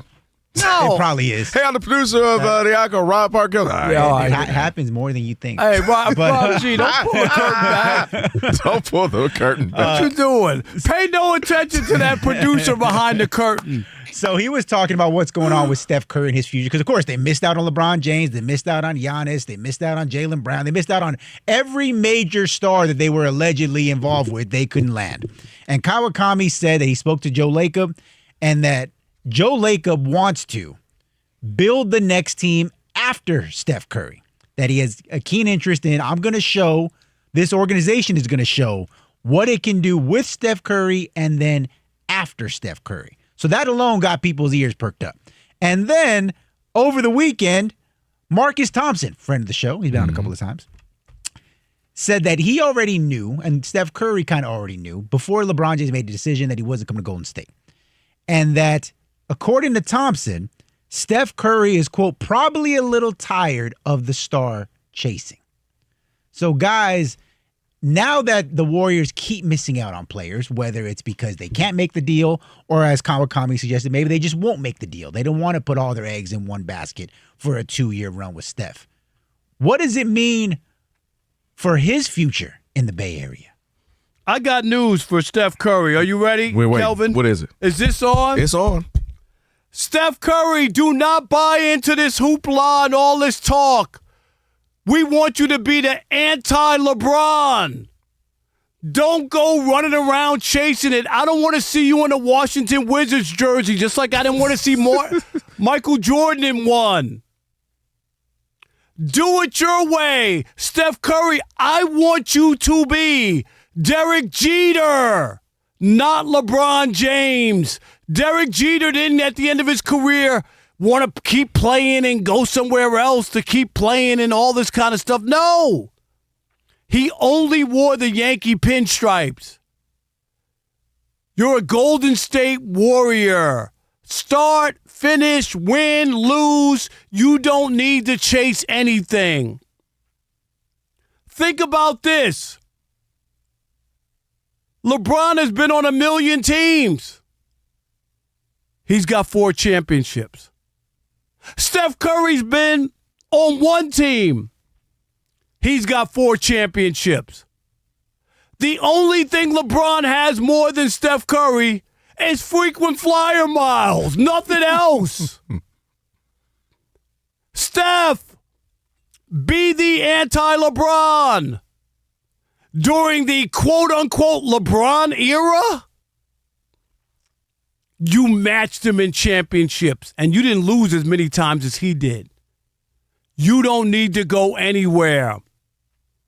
Finish your career with grace and style, and let the people of Golden State love on you and tell you thank you for an unbelievable career. You don't need to win every single year to justify what you've done. Anybody telling you that, oh, you didn't want to waste Steph Curry. You can't waste Steph Curry's career at this point. He's already 4 championships. I think you would take that. I think most people would take that. Come on, man. Don't do it. Don't follow suit. Don't be LeBron James. Be your own dog and continue to stay there with the people of San Francisco, Oakland, the Bay Area. And remember, that's where you came from, and that's where you should finish. Steph doesn't have to. You're right. Steph Curry doesn't have to. He's playing with house money at this point. Steph Curry was not highly recruited coming out of high school, thought he was too small, too frail, goes to Davidson, eventually starts to ball out, and then we all, oh, wow, we see him in the tournament, we say, man, this young kid's all right. The expectation was probably, an all-star once, twice, but nothing more than that. And he ends up being the first ever unanimous MVP, 2-time MVP, as you mentioned, 4-time champion.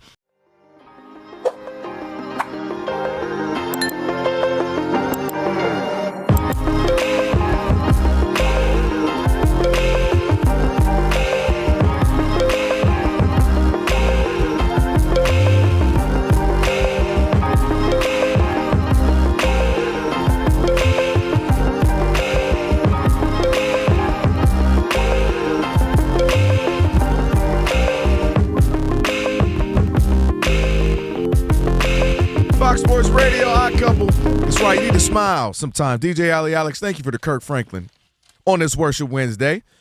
Shout out to Will Blackman. Appreciate him joining us. I told you Will is cool. Y'all were all worried about me. Rob, we said it's that you went like this. Will Black. I said, coming up next hour, Will Blackman. He got fired from ESPN. That's why we said it. You didn't let me build it up. Former this, former that, played here, played that. First thing you said, he got fired. You acted like he was Craig and Friday, fired on his day off. You know why I got fired?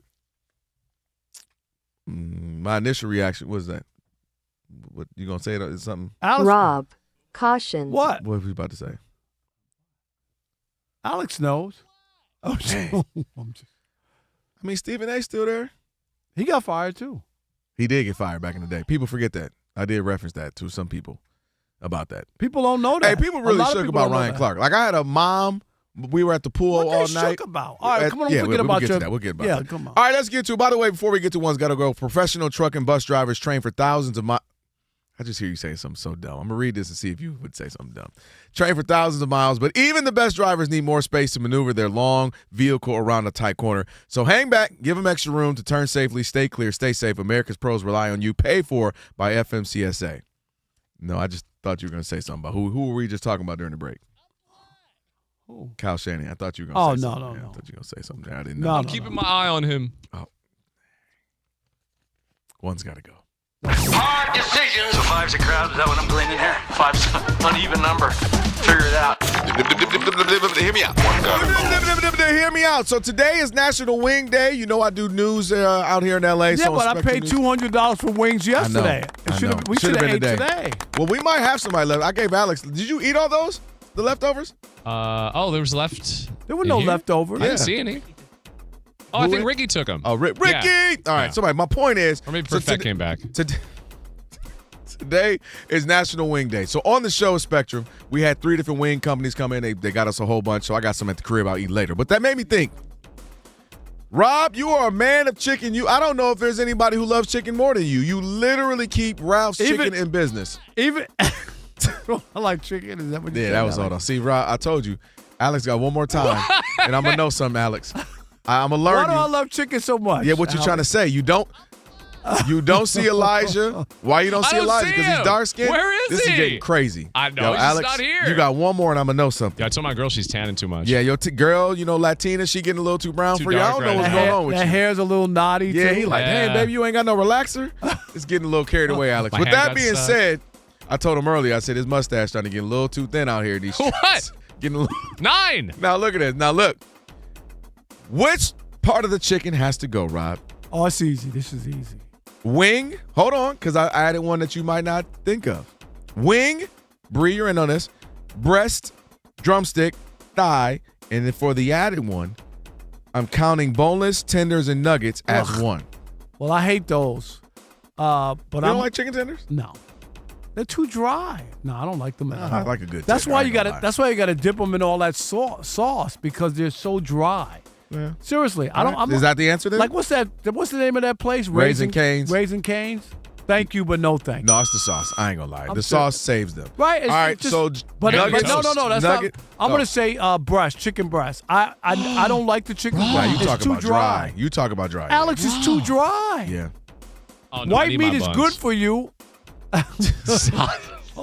White meat is good for you, Rob. It is. Now you sound like Alex. I'm black. I'm like the dark No, meat. can I say you gotta pause that though? The white meat good for you was crazy. Elijah, hit me with the pause.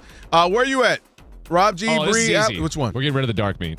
What? No, that's Wait, the what? final straw. Alex, you are that's the something final else. straw. Wow. That's the final straw. No, for me it's the thigh.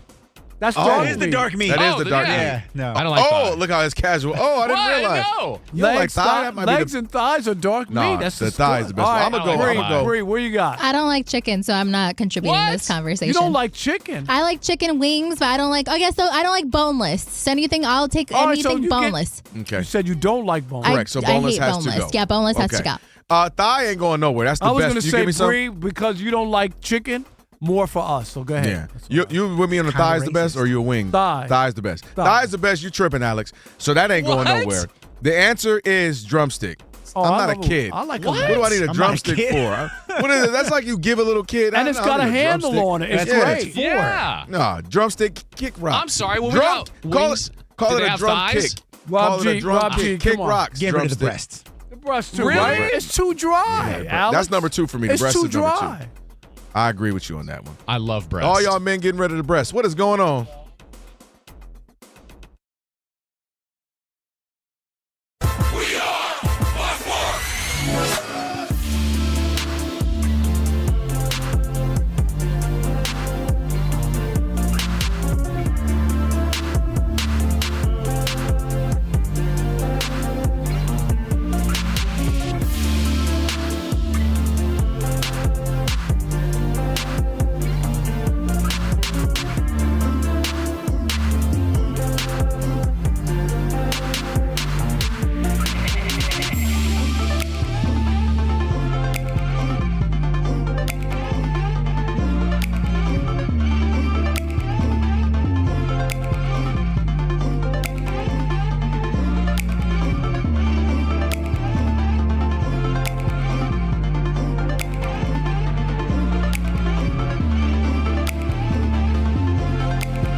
the teams it supposedly was down to, Warriors, Sixers, Cavs, Heat. Right after LeBron makes a decision with the 76ers, we didn't get anything from the Cavs, and we got a couple of reports from insiders that say maybe the Heat's public pursuit of LeBron was a little bit different from privately what Giannis and the team wanted. And Okay? Steve Kerr, Golden State, has said he didn't consider it realistic. Didn't consider it realistic, right? Even though they left space for him with the salary cap. So so this is more that you think about this decision. It wasn't a decision as much as, the Sixers might have just been waiting for a decision where it was them against themselves. Like in Rocky 4, when he says, you ever think it's you against you? Like, because really, I don't know, I don't know that the Cavaliers really wanted him. They were silent throughout the entire run with LeBron, and I didn't get any, how did he say no to us again? How did LeBron do this again? People burning their jerseys. They were silent throughout the entire run. So I wonder if they just had very lukewarm interest in LeBron. And the Rich Paul saying maybe retirement, that was a realistic option. The only place that was into him for a year or two was the Sixers. I'm taking 2 years and $8 million, because even as much as the Sixers wanted him, they weren't going to give him money. I wonder if, and I'm seeing this more now, the Sixers were the only option he had. It was either the Sixers or retire.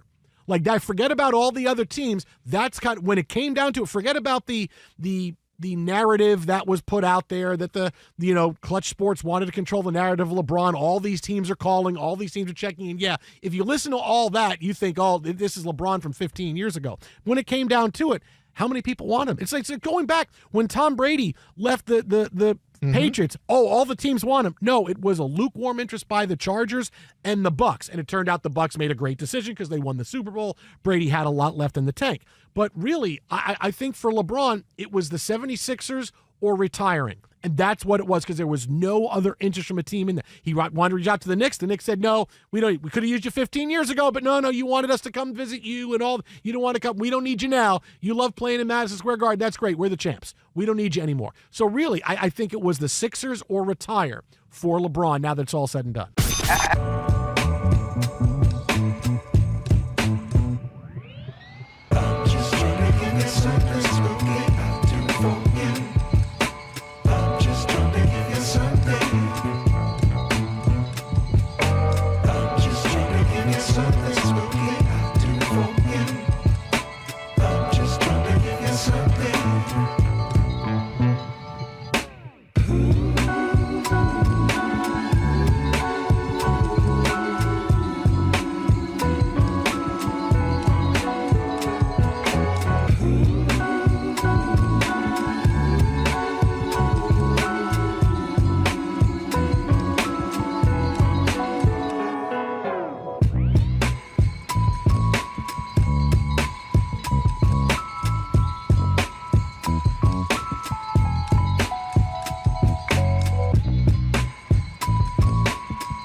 News out of the NFL as Eagles defensive end Jonathan Grenard was placed on the PUP list because of a pec injury suffered during a weightlifting session prior to camp. Saints utility man Taysom Hill has announced on social media he will not return to the New Orleans Saints after 9 seasons with the team. He played quarterback and tight end. He did not say whether he intends to retire, leaving the door open to play somewhere else this season.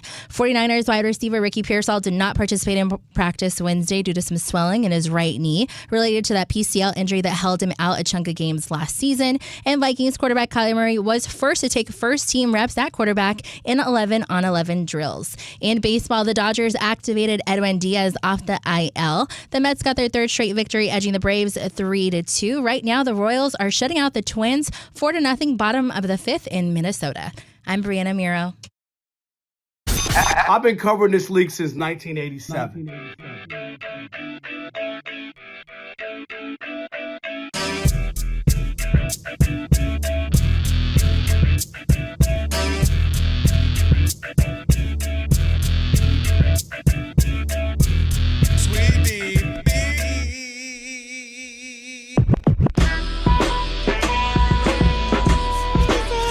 Can this sports writer and this sports fan share a radio show without driving each other crazy? Now, live from the Fox Sports Radio studios, here's Fox Sports Radio's Odd Couple, Rob Parker and Kelvin Washington.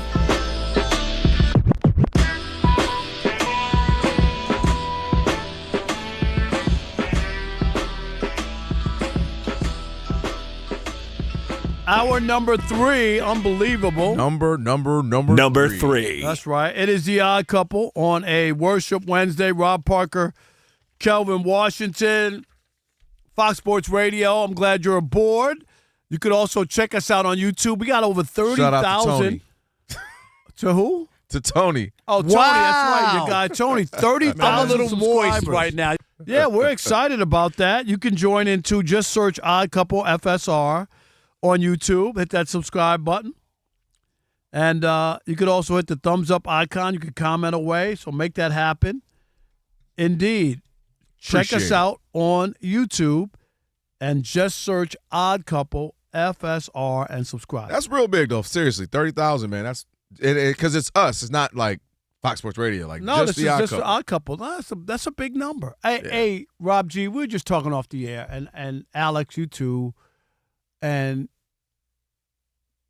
when your back is itching, do you ask your wife or significant other to scratch your back? Like, that's a big deal. Look at Bree. She's like, what? No. And you know what? So Kelvin was trying to scratch his back with the door. I couldn't quite get the way I could want and needed to get it. What do you do, Alex, when your back, or Rob G, when your back is itching? Yeah, I'll ask her to itch my back. Okay. Yeah, there's nothing wrong with that. Rob G? I'm an independent woman. I scratch my own back. Oh, God. All the ladies independent. Right. Scratch your back by yourself. Of course, Rob G would say that. So, of course, I told him. Okay. My back itches all the time. This guy right here is a walking late-night infomercial. So look at this. I got a back scratcher, and I bought 4 of them on Amazon. And, Alex, one in my work bag, one in my car, one near the bed. Stop. I have 4. And you know what? Boom. Yo, if you was doing that next to me on the airplane, I'd be like, hold on. Oh, God. Look, hey, yo, I need it. Boom, boom. Oh, God. Boom. I'm hitting the elevator. Boom, boom. I mean, airplane thing. Complete. I need somewhere. This man is chafing next. You got a tissue for me? Skin flying, dead skin flying everywhere. Lady, if you don't give me another seat, please, can I go to 3B? Because this is crazy. Bree, why you got your nose turned up? Because she feels me.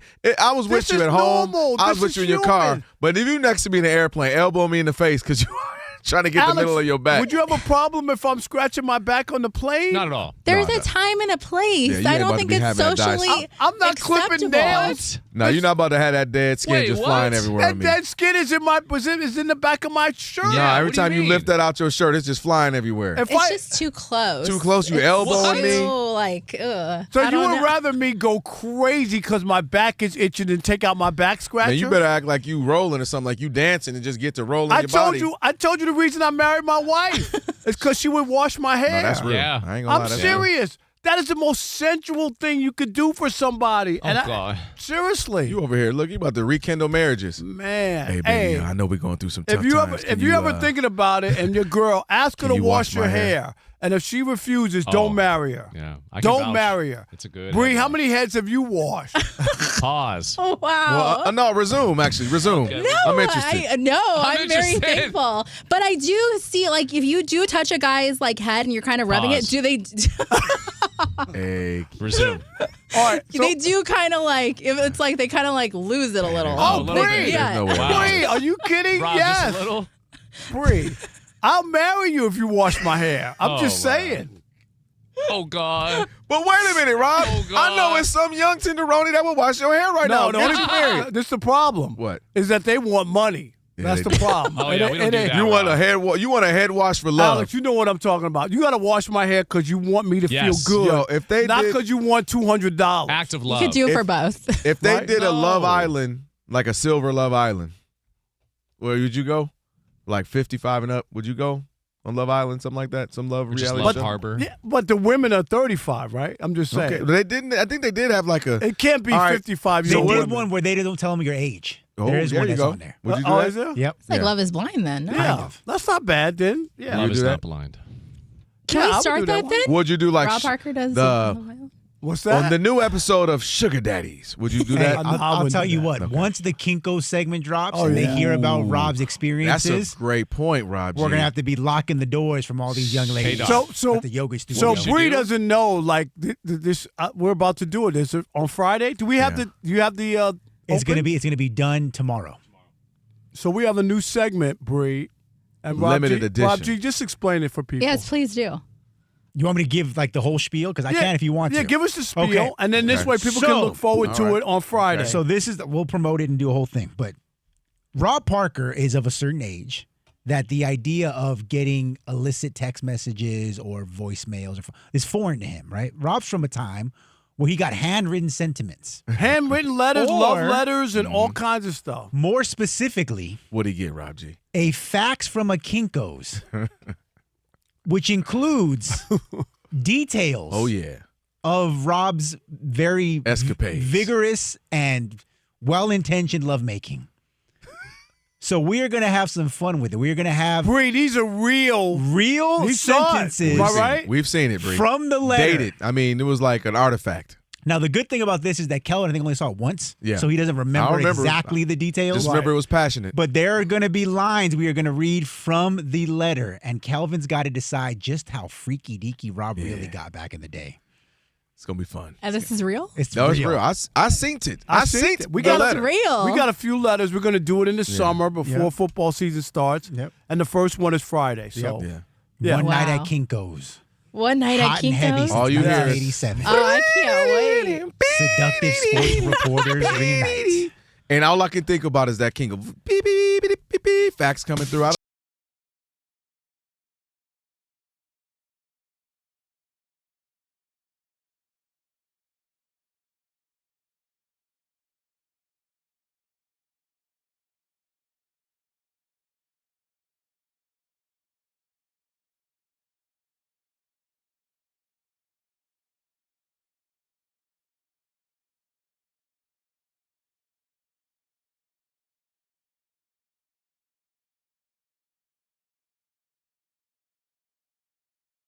What's the question? Have you ever watched a guy's hair? No. Never? No. Okay. No. Okay. Were you married?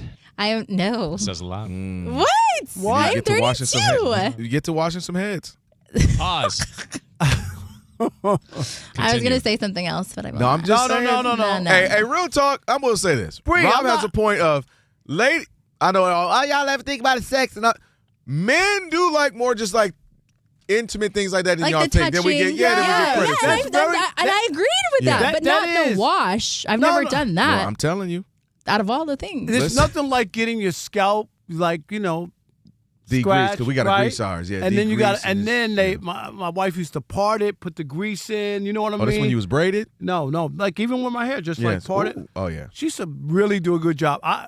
I say a lot of stuff. I'm always kidding, but that stuff was like A1 for me. Telling you, And Bree. it- Next time, next time you feeling somebody, say, hey, baby, invite can I them wash your over, hair? A little candlelight, a little dinner. Get in the sink. Get in there, and then be like, hold on, come over here. Let me I'll wash try it. that. I'll I'm try telling that this weekend. How about that? But don't listen. Oh, Bree saying like she got a little hot action going But on Bree, this weekend. Bree, just be ready, because that man might propose to you a week later. So if you ain't ready, don't do it. And Bree, if he has dandruff, keep it to yourself. Don't ruin the moment. Don't ruin the moment. Keep it to What yourself. are all these flakes? No. Maybe that's what I need you for. All right. All right, where we at right now? Rob G. I don't know how we take a hard turn.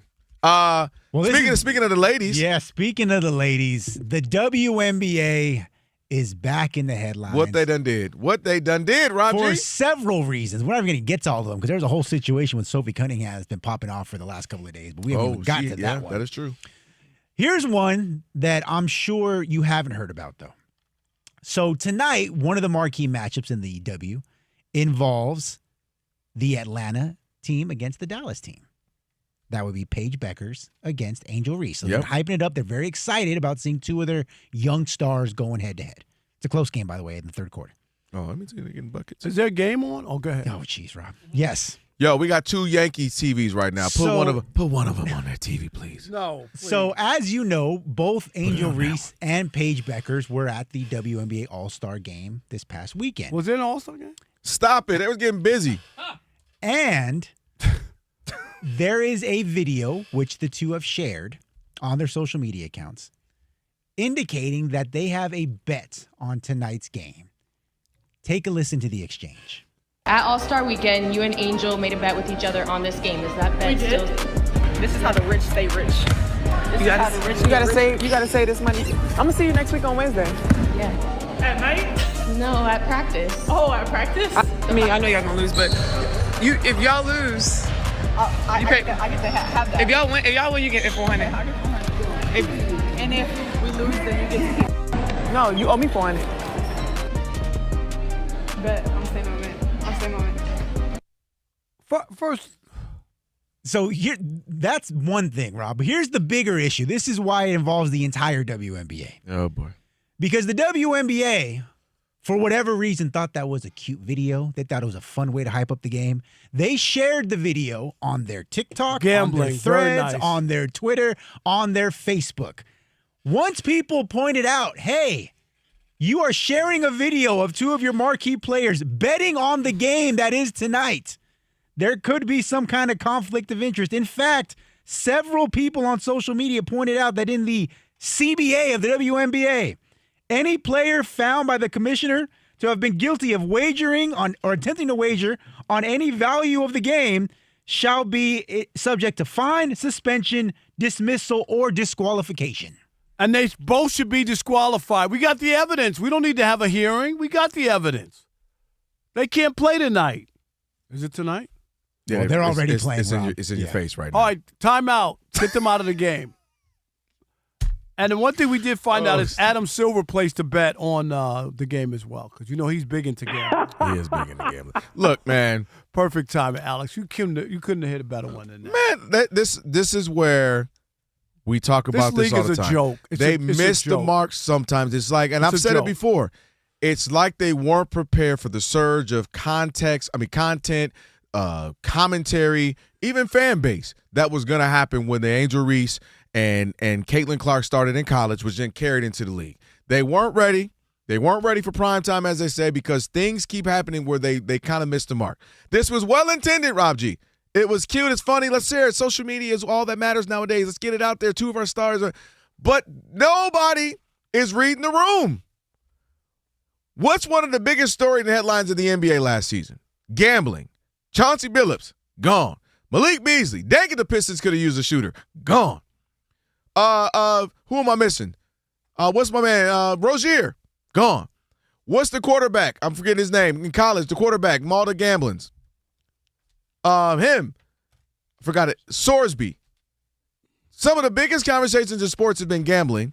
And then for you to do it. Now, again, it's $400. Who knows if they were even serious? It's fun. It's cute on social media. I get it. Again. No. Well, it's got to be 400 wings or something of that ilk. To mention money is a violation. But and that's the what I'm saying. WNBA is not going to do anything because they're not a real league. This tells you, this will prove to you that they're not a real league. Is this on?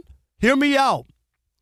If they're not suspended, this is not a real league. I'm telling you, how in the world, seriously, Kelvin, can you imagine if this was a real league and you found out that people are betting on the game? Here's why they're not going to be suspended. suspended. It's not a real league. Here's why they're not going to be suspended. The WNBA is not a real league. Here's why they're not going to be suspended. Perfect proof positive. The WNBA joined in on it. They retweeted it. They have helped promote it. So did they do it, or some kid who's 22 years old runs their social? Come on, man. Well, that ain't a total. I don't. That's why those things happen, because it's not the commissioners are not sitting there running the social media. You are some 22-year-old kid who doesn't even know and it doesn't matter, Rob. When a business does something, I don't care if it was a waiter.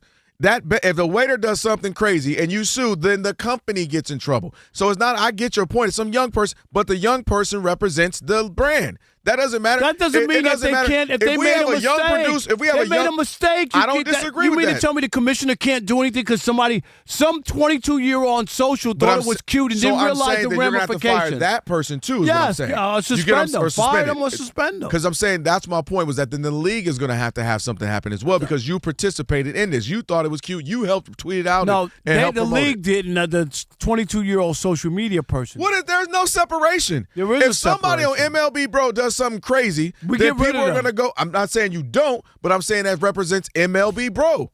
That's what happens. That doesn't mean that you can't, because somebody, a technicality, I can't do anything about it. But I'm saying, like, what would that stop you from making it a situation where you know the CBA, you know the bylaws of the league, this is inappropriate, and what you do because an extension of the league put it out there. No, but you send a message to everybody else in the league. We don't tolerate this. I'm blown away at the lack of all jokes aside. If I'm sitting there, that comes across my desk, or however, they got it. I go, ooh, yeah, the girls just having fun. I might even turn a blind eye to them because they were just having fun. But the idea that we're putting it out there, you could allow other people to say, you didn't do anything when you found out that they were gambling. Now you catch me. Now what are you going to do? And now what are you going to do? But now I have a case against you because you already set precedent that you didn't do anything. And here's where the league, to me, misses some things. You had the coach not too long ago she's from Australia, and she made the little remark about Angel Reese. She said, she's a protected species, meaning, not how it sounded. Then she had to apologize, and they made it a big thing, and all of us were like, when you realize, you do a little context, a little research, that is a very common phrase in Australia. Not anything racist at all. But now she's got to apologize. She's got to do this. And then this happens, and they retweet it. They make a big deal. They join in and participate in it. So these are the types of things. When you read the room, you say, yeah, gambling's a big deal right now. The NBA is going through it. The NBA, which is our, bigger brand, if you will, of basketball, they're going through this. College football is going through this. We probably shouldn't play around with this right now. So they missed the opportunity to kind of handle that right up front. All right, 877-99 on Fox. Should the WNBA suspend Angel Reese and Paige Beckers for gambling or betting on tonight's game? I say yes without question. Kelvin, of course, lukewarm, says no. No, they're not going to do it because they were involved. No, whether or not, forget about what they're going to do. What should happen to them? They should. They should say, for one game, you all knew you broke the rules, blah, blah, blah, and do that. We'll continue that conversation next with you. It is The Odd Couple on a Worship Wednesday. Rob Parker, Kelvin Washington. Right here on Fox Sports Radio, 877-99 on Fox. Remember, we're a radio show, not a lame podcast by some ex-athletes. We want to hear from you. We value your opinion. Call in, 877-99 on Fox. Stick and stay. Especially if you want your head washed in the U.S. of A. Oh, boy.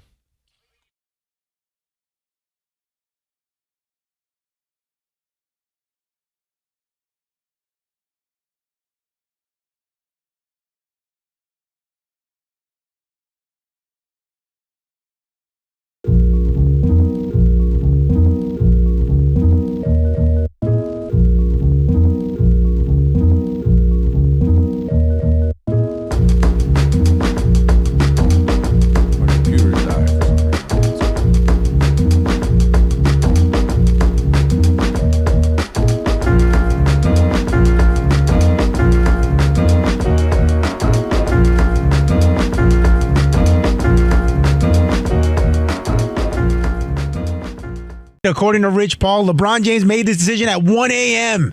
in the overnight hours, and it was announced right around, 8:30 a.m. here on the West Coast, 11:30 a.m. Eastern, that he is taking his talents to Philadelphia. LeBron James signing a 2-year veteran minimum contract, put out a statement on social media that reads in part, quote, "This is my last decision. I'm not going for money. I'm not going for family.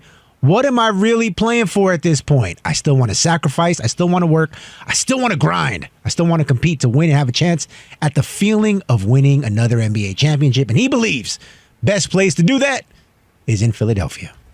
And, okay, I'm going to come clean for the first time in my 40-year career in the media. How's What's that?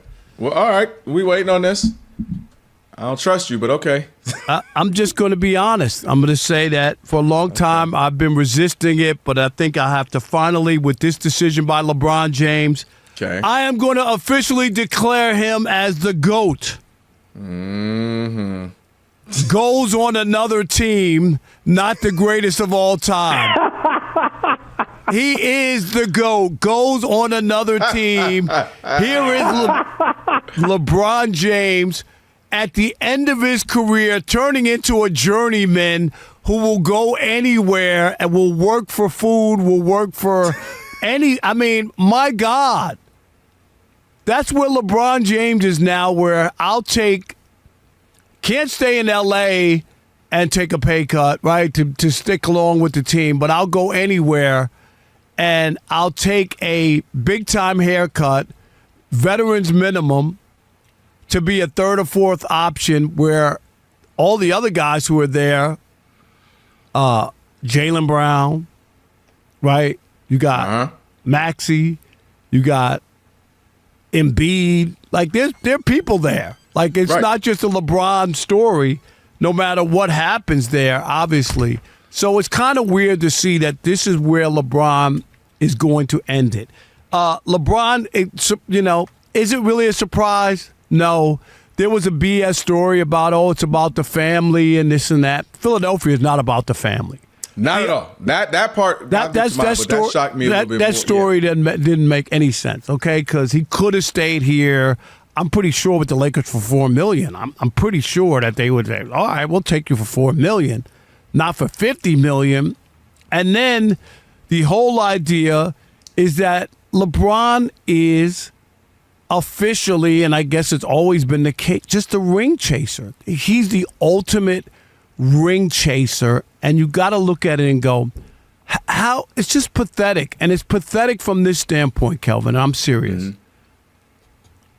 Even if they win, just say they win. It's not going to be because of LeBron.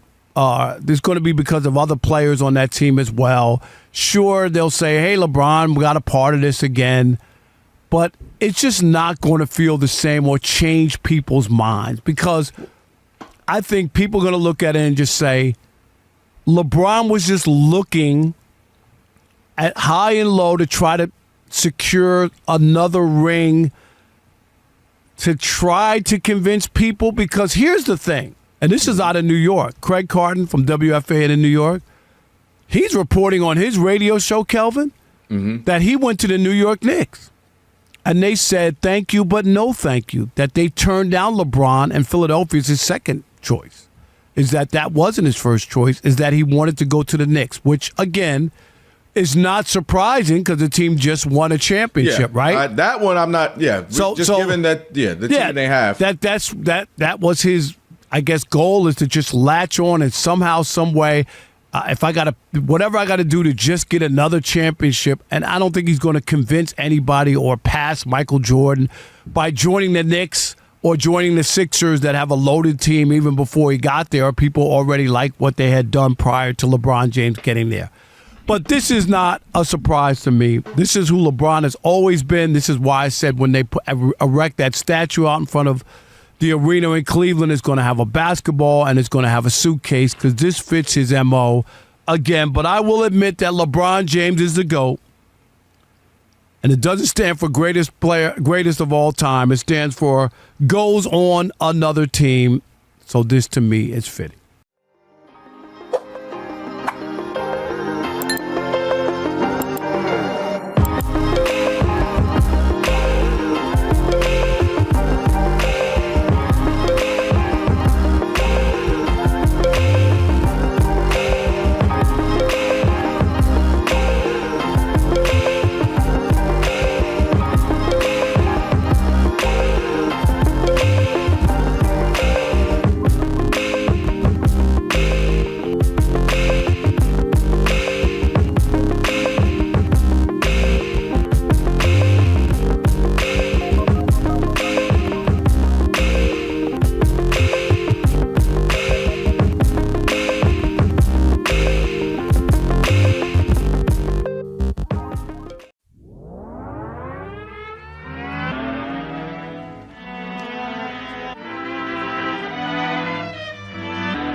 Kelvin, on this Worship Wednesday. We got last call coming up in a little bit as well. By the way, you can stream us live wherever you happen to be in the iHeart app. You can catch us in all your favorite Fox Sports Radio shows live 24/7 in the new and improved app. Just search Fox Sports Radio in the app to stream us live all day, every day. And then be sure to select Fox Sports Radio as one of your presets in the iHeart app. So it's always going to pop up at the top of your screen. 877-99 on Fox. Let's take a couple calls here real quick, Rob, before we get to Bree. And then we'll get some more on the other side, too. Yeah, I was going to say, well, if you want to jump in on this, we're open to hearing from you. Adam in Minnesota, you're on the Odd Couple Fox Sports Radio. What's up, Adam? I just think the NBA and the WNBA and like every professional sports team should let them bet. Let them bet on just money line. Nothing else, no props, no spread or anything like that. Just then they'd play better and we wouldn't have all this stuff going on. Dude, you crazy. It's already you're absolutely crazy. Are you kidding? Why is it crazy? I'm not kidding. When I can help people make money, I'm just saying the gambling part never should have been involved in sports. That's why it was always taboo. Yeah.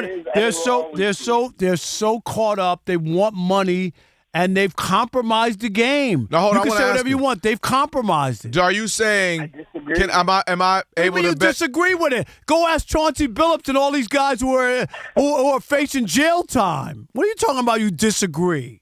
And they shouldn't be there. They should make it where they can do it.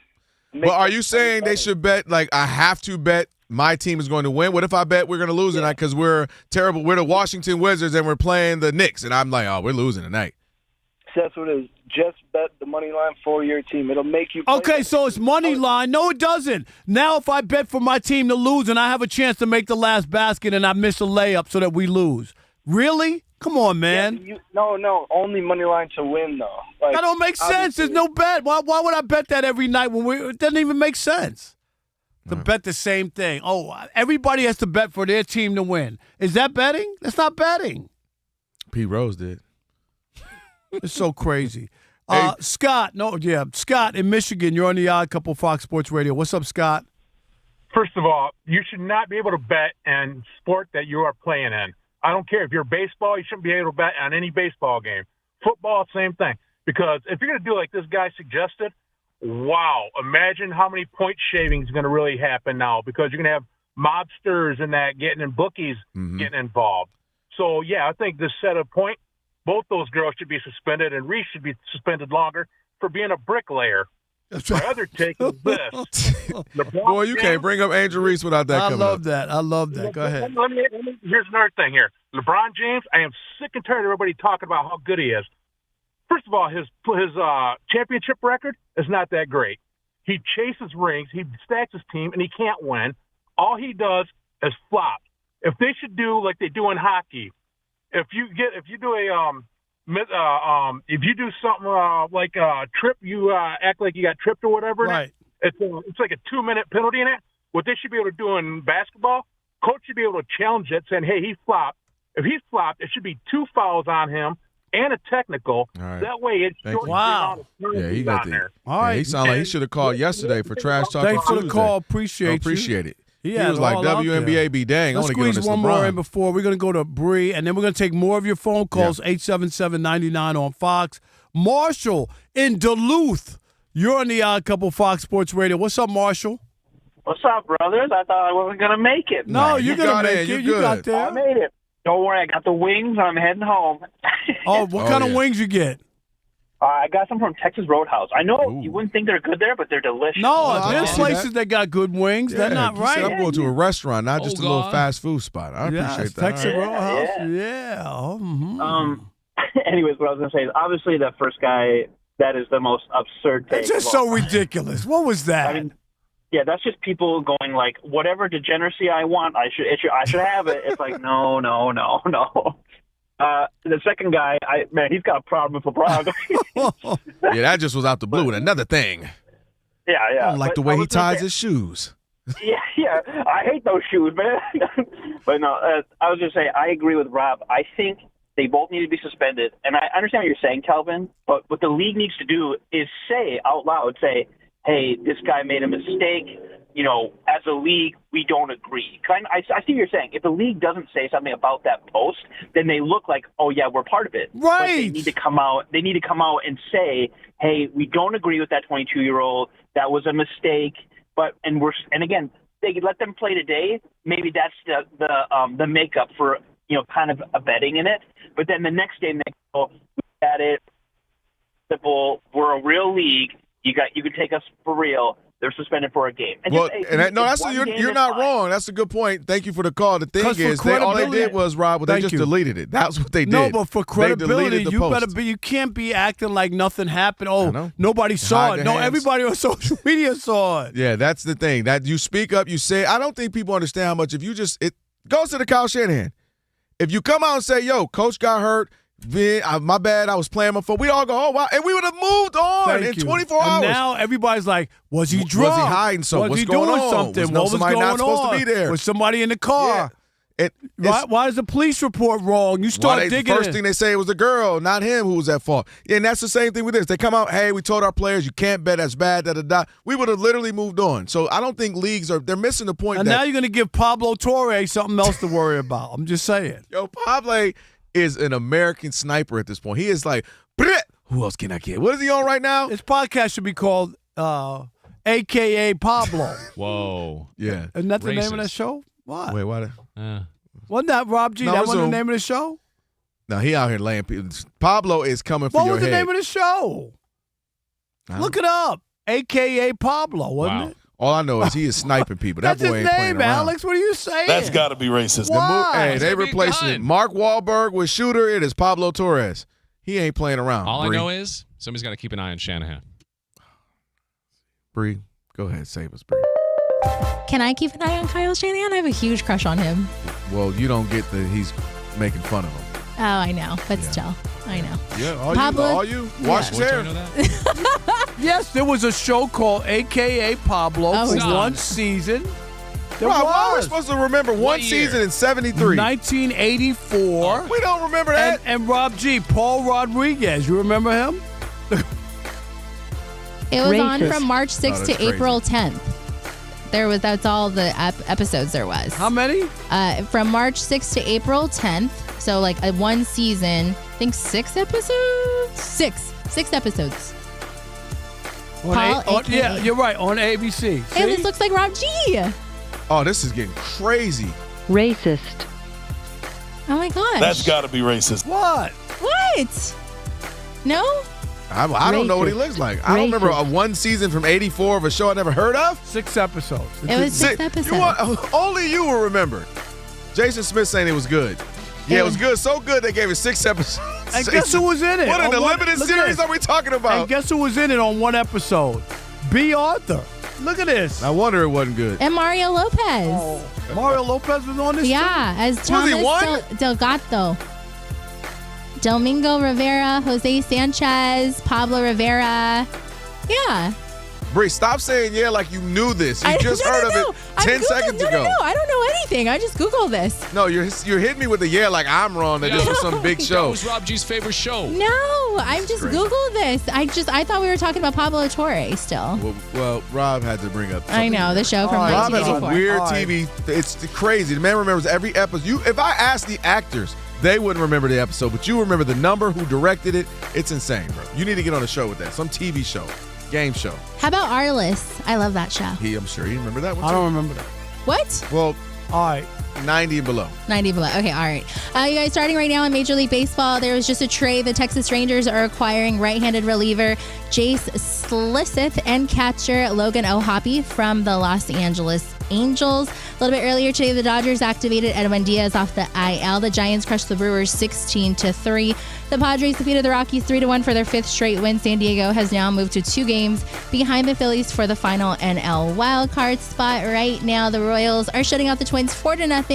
Top of the 8th in Minnesota. Yankees are up on the White Sox 4-0. Bottom of the 7th in Chicago. And it is still scoreless between the Cubs and Cardinals headed to the bottom of the 7th. News out of the NFL as Saints utility man Taysom Hill has announced on social media he will not return to the New Orleans Saints after 9 seasons with the team. He did not say whether he intends to retire, leaving the door open to playing elsewhere this season. Speaking of the 49ers, wide receiver Ricky Pearsall did not participate in practice Wednesday due to some swelling in his right knee related to that PCL injury that held him out a chunk of games last season. Eagles defensive end Jonathan Grenard was placed on the PUP list because of a pec injury suffered during a weightlifting season prior to camp. Have a good night, guys. Thank you, Bree. Appreciate you. It is the Odd Couple. Rob Parker, Kelvin Washington, on a Worship Wednesday. Shout out to DJ Ali. Alex, let's get back to this. Just having a conversation. WNBA. We've got we'll take a few more calls before we break here. On the idea that, listen, they missed the boat. They thought it was funny, thought it was cute, and it's not the end of the world, especially, again, if you handle it right off the bat. But they didn't, and now we're here having these conversations. 877-99 on Fox. How should they handle it? Who we got? Andre in Massachusetts. You're on the Odd Couple Fox Andre Sports will have Radio. a reasonable explanation. What's up, Dre? How you doing? Thanks for taking the call. First and foremost, no, these players should not be suspended for the side bet that they made. Listen, is the NBA going to suspend Michael Jordan and Scottie Pippen for playing Boo Ray on the team playing? That's what these players do. They're Dre, I'm usually with stop you, Dre, it. but that wasn't the This same. is about the game tonight. Are you Dre. kidding me? Come on, Dre. Come on. It ain't about. They didn't bet on the game. Dre, playing cards in the back of a plane Stop is not it. the same as saying, yo, we about. And again, I'm not acting like players don't even do this privately, like on the golf course. Man, we're Dre, gonna I beat you can't all night. believe you. You're a referee. Are you serious? Rob, the reason that I am dead serious on this is because they're not talking about real money. I'd be amazed if What? there was $400 ain't real money? Why is $400 not real? I'll take it. $400. In the grand scheme of things, listen, if they're talking about betting thousands of dollars on the game, then let me step back because obviously the WNBA, they just got their CBA. But if you're talking about real money, then I'm going to step back and say this is it. I don't believe. The reason I'm saying no in this instance is because there isn't an inherent gaming problem with the WNBA. There is an inherent gambling problem in existence with the NBA. But Dre, you got to nip it in the bud, and this is Dre, the point. That if you're the commissioner, you got hello. We're a real league. No gambling. Dre, none. Zero. Dre, this is the point. I don't think in the grand scheme this is a big thing. The problem is not reading the room. The league that runs your league, the NBA, is having issues. So it's not that I know that they're just having fun talking smack. I think none of us done. We're all done. I don't think either one of these ladies have issues per se, but also, by the way, you never know. But my point is, it's the context. It's timing. Dre, you're too smart. Timing in life. This is a bad time. So if you nip it in the bud, you say, hey, these ladies, you don't even have to make it like they're the worst people, but you nip it in the bud. And if it wasn't a big deal, they wouldn't have taken it down from social media. Why'd they take it down, Dre, if it's no big deal? Yeah. Let's take Come on, man. Who we got? Kevin in Culver City. By the way, Angel Reese is balling. Y'all over talking smack about it. She got a 20 and 10 piece right now. You're on the Odd Couple Fox Sports Radio. What's up? God is good. All the time. All the time. Oh, yeah, Rob, as a cinephile as you are, you don't know about Arliss? Come on, man. You're a sports Oh, writer. yeah, Arliss about the – was he – wait a minute. No, I don't – you know what? Now that you say it, Arliss, I don't know what I was listening to. I remember that show. Yeah, He was a sports agent, Yes, right? on HBO, yeah, right? I remember that, Arliss. I do. Yeah, and you were the funniest guy, Rob. I was telling my mom about this joke you had about even the cats are black in Detroit. It's hilarious. No, the squirrels. Right, even the squirrels are black. Squirrels. Yeah, and then there's this $2.99 guy. That you can I pitch you a show? Can we do like a Better Call Saul with that character with Clifton Powell? I mean, that should be a TV show. That guy is a character within itself. You don't understand. That was a character. real thing. It was a store called Mr. Allen's, and that was for 20 years. That was a campaign. 29 or 2 for 50. 29 or 2 for 50. I love that. And quickly about the girls. Look, I love Paige Booker. I love Angel Reese. That's what you want in the WNBA. Women who are engaging with the fans and pushing the league forward with personality. Now, here's the thing. The $400 thing, they missed the mark.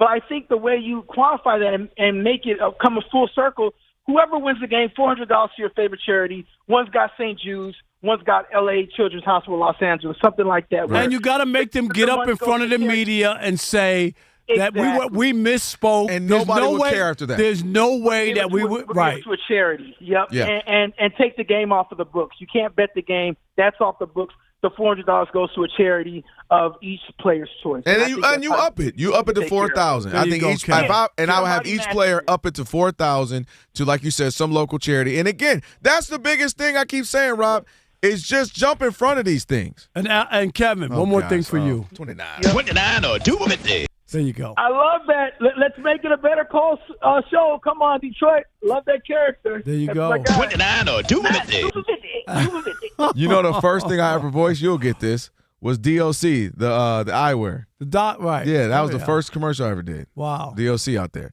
They ain't 29 or 250. They ain't give me no buffs, though. I got to get some buffs. I did a muffler commercial. We got to find it. A muffler? Yeah, muffler in Detroit? commercial in Detroit. Was it like one of the ones we'll remember? The name of? There was a muffler. He had like 4 or 5 stores. Okay. He was a big sports fan. He used to listen to my show. It was a muffler commercial in Detroit. I'm gonna try to find it. Let me see if I think I got my little DOC joint. Oh, by the way, you'll be happy to know. I think I found something for you that I voiced for you, and you have. No, you did not. I'm about to hold it hostage. Wow. Hey, watch how I get a pair of Jordans out of this. It's gonna cost you. We'll talk about it. It's the Odd Couple. Oh, last call, 877-99 on Fox. 877-99 on Fox. Make Rob G mad. Make him have to answer your call. It's the last call on the thumbs down he put. Odd Couple, Fox Sports Radio.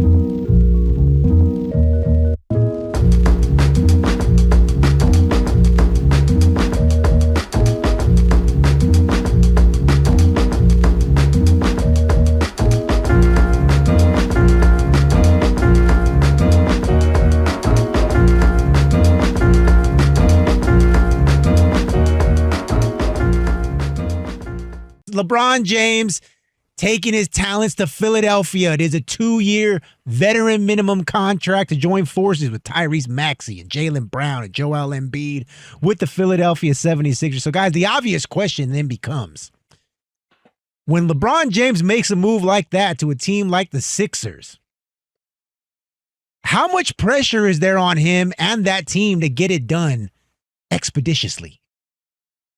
Oh, all the pressure. All the pressure is on it, and I know LeBron genuinely. Let's start it again. Generally wins year 2, right? That's how it usually goes for him. You go to Miami, you get to the finals year 1, but you don't win it till year 2. You go to LA, takes year 2. You go. I miss going back to Cleveland year 2. But this is a little different in that this is carved out, Rob G and Rob. Where it's ready right now. It's tailor-made. They didn't have to gut the team, right? All right, we had to do all this stuff to get LeBron, and now we don't have anybody else. We got to build this thing up. This is tailor-made for him to win. So where's the right pressure now. Then? Where's the pressure?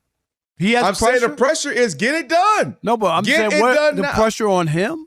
I mean, he's got this other team that was... I'm saying on Philly. Like on the Philadelphia 76ers to win this, and I'll say LeBron. You went to Philly to win. You didn't go to State where we all would have known it would have been be with friends. Well, how cool would it be? Okay, so if he doesn't Curry? win, where are we? It's a disappointment. Okay, absolutely. LeBron, listen, he could have stayed in LA, Rob, and got to the second round. Right? You know what I'm saying? Oh, okay, cool. What if they lose? I mean, they could lose in the finals. They could lose in the... Well, I mean, if you at least you got to the finals, I'll give you that. But my point is, it's finals or bust for them. Absolutely. For LeBron losing in another finals, I don't think that's good. I really don't. I don't. Right. That's not his goal to lose. But I'm saying you got to get to the finals. Finals or bust. And if you got to look at this as Tom Brady. Tom Brady leaves the Patriots to go to the Bucs to win, to get there to win. He did everything he did. He got Rob Gronkowski. He got Antonio Brown. They had an insane defense, as we all know. They had Mike Evans, had a bunch of talent around them. Let's go win this thing, and they did. And that's how I'm looking at LeBron. You are the glue man. You can make, what do I need to play, the 4 tonight? Okay, cool. Maxey's out. Okay, I'll run the 1 tonight. Who you can do, shoot. Embiid's out. I can play the 5 need be. You're the glue guy.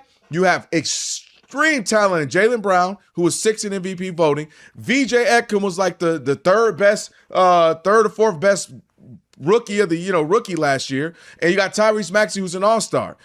You got a couple of guys already on the bench. You can still accumulate a few more pieces, before the season really starts. A little mid-level exception type, veteran guys who can help out some shooters. And the fact is, that should be the expectation. is to be competing against the Knicks in the Eastern Conference Finals to get to the finals and try to win this thing. Because if the goal was to win, you went to the team with the most talent. You went to the team that was already, set up in position to be good this year when they got Jaylen Brown. Now they added you. Championship or bust is how I'm viewing it, Rob. You stay with the Lakers if you just wanted to get to the first round, second round. I don't look at it as he has any pressure. I think he took the easy way out. This is easy. This is less pressure to me. And if they don't win, where would the pressure have been? I'm really asking you. No, I'm saying that in this situation, he was trying to go to either the Knicks or Philly, the two teams that people look at. So that's what I'm saying. That takes pressure off of you. Pressure is going back to Cleveland on the 10th anniversary of the Cavaliers winning that championship and going back home and tying a bow to a storybook ending where he won 10 years ago, came back and delivered them one more time with Donovan Mitchell and the other crew that just went to the Eastern Conference Finals. Do you see what I'm saying? That's more pressure to try to make that happen compared to going to a stacked team and being a piece. I'm just saying that's how I look at it. I don't look at it that way. I don't think he has any. I think the pressure's on Maxey and Embiid and Jaylen Brown. Oh no, I think because there could have been because LeBron's the third or fourth option. But I'll tell you why, Rob. Because it's the timeline. Let's say he never went there. Let's say he went to Cleveland or Miami, whatever. Well, they have a timeline. Jaylen Brown just got here. VJ has come. It's only his second year. Well, they got a year, 2, 3 to build this thing. You know what I mean? They would have been on a clock of like, we're heading in the right direction. Yeah, but say they lose to the Knicks in the Eastern Conference. But that would be the point, is that they just came together. This team just came together. Championship or bust. So if they don't win Cleveland, the first year, you can easily say that. Yes. I don't think the pressure in Cleveland, because I don't think anyone would expected them to win. They were in the Eastern Conference, and you added LeBron. But Jaylen went to the Sixers. We don't know what the heck's happened with Kawhi, but let's assume if a Kawhi we thought is a Raptor, I don't know if he's a Raptor, but if Kawhi's with the Raptor, that's a good team. The Knicks are the reigning champs. I don't think Cleveland was as nearly as favorable as now the Sixers are.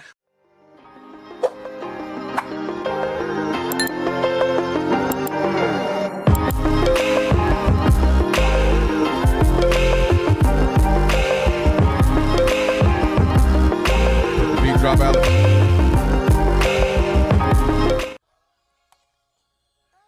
There you go. That's going to be you, Rob, when that spirit touch you on Sunday. One of these Sundays when you come with me. In the fall. I'm definitely. The summer, I'm in and out of town. I'm going to tell you why I don't believe you. Because you're not going to give up a football Sunday. That's all right. Granted, we're out. Okay. All right. Making sure. We get out early, so, you get out about 12:15. Got plenty of time to catch some games. I cover Rob Parker, Kelvin Washington on a Worship Wednesday. Great show. Big shout out to Will Blackman who joined us. Appreciate that. Mike Pritchard joined us as well. So appreciate all your calls, all the YouTubians and OpMob as well. Always appreciate that. All right. And if you missed any of today's show or the pod, all you got to do is check out the podcast. Just search wherever you get them, and you will find it up there. Rob G will have a best of version as well as a full version. So go search wherever you get your podcast. Search The Odd Couple. Get it, download it, love it, share it, give it 5 stars, review it, all that good stuff. We appreciate it. All right. Let's get to last call. This is the last call. Let's go!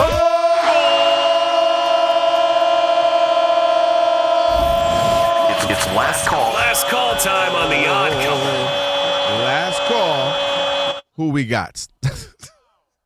Ow. That is eternally classic. All right. Pedro in Miami.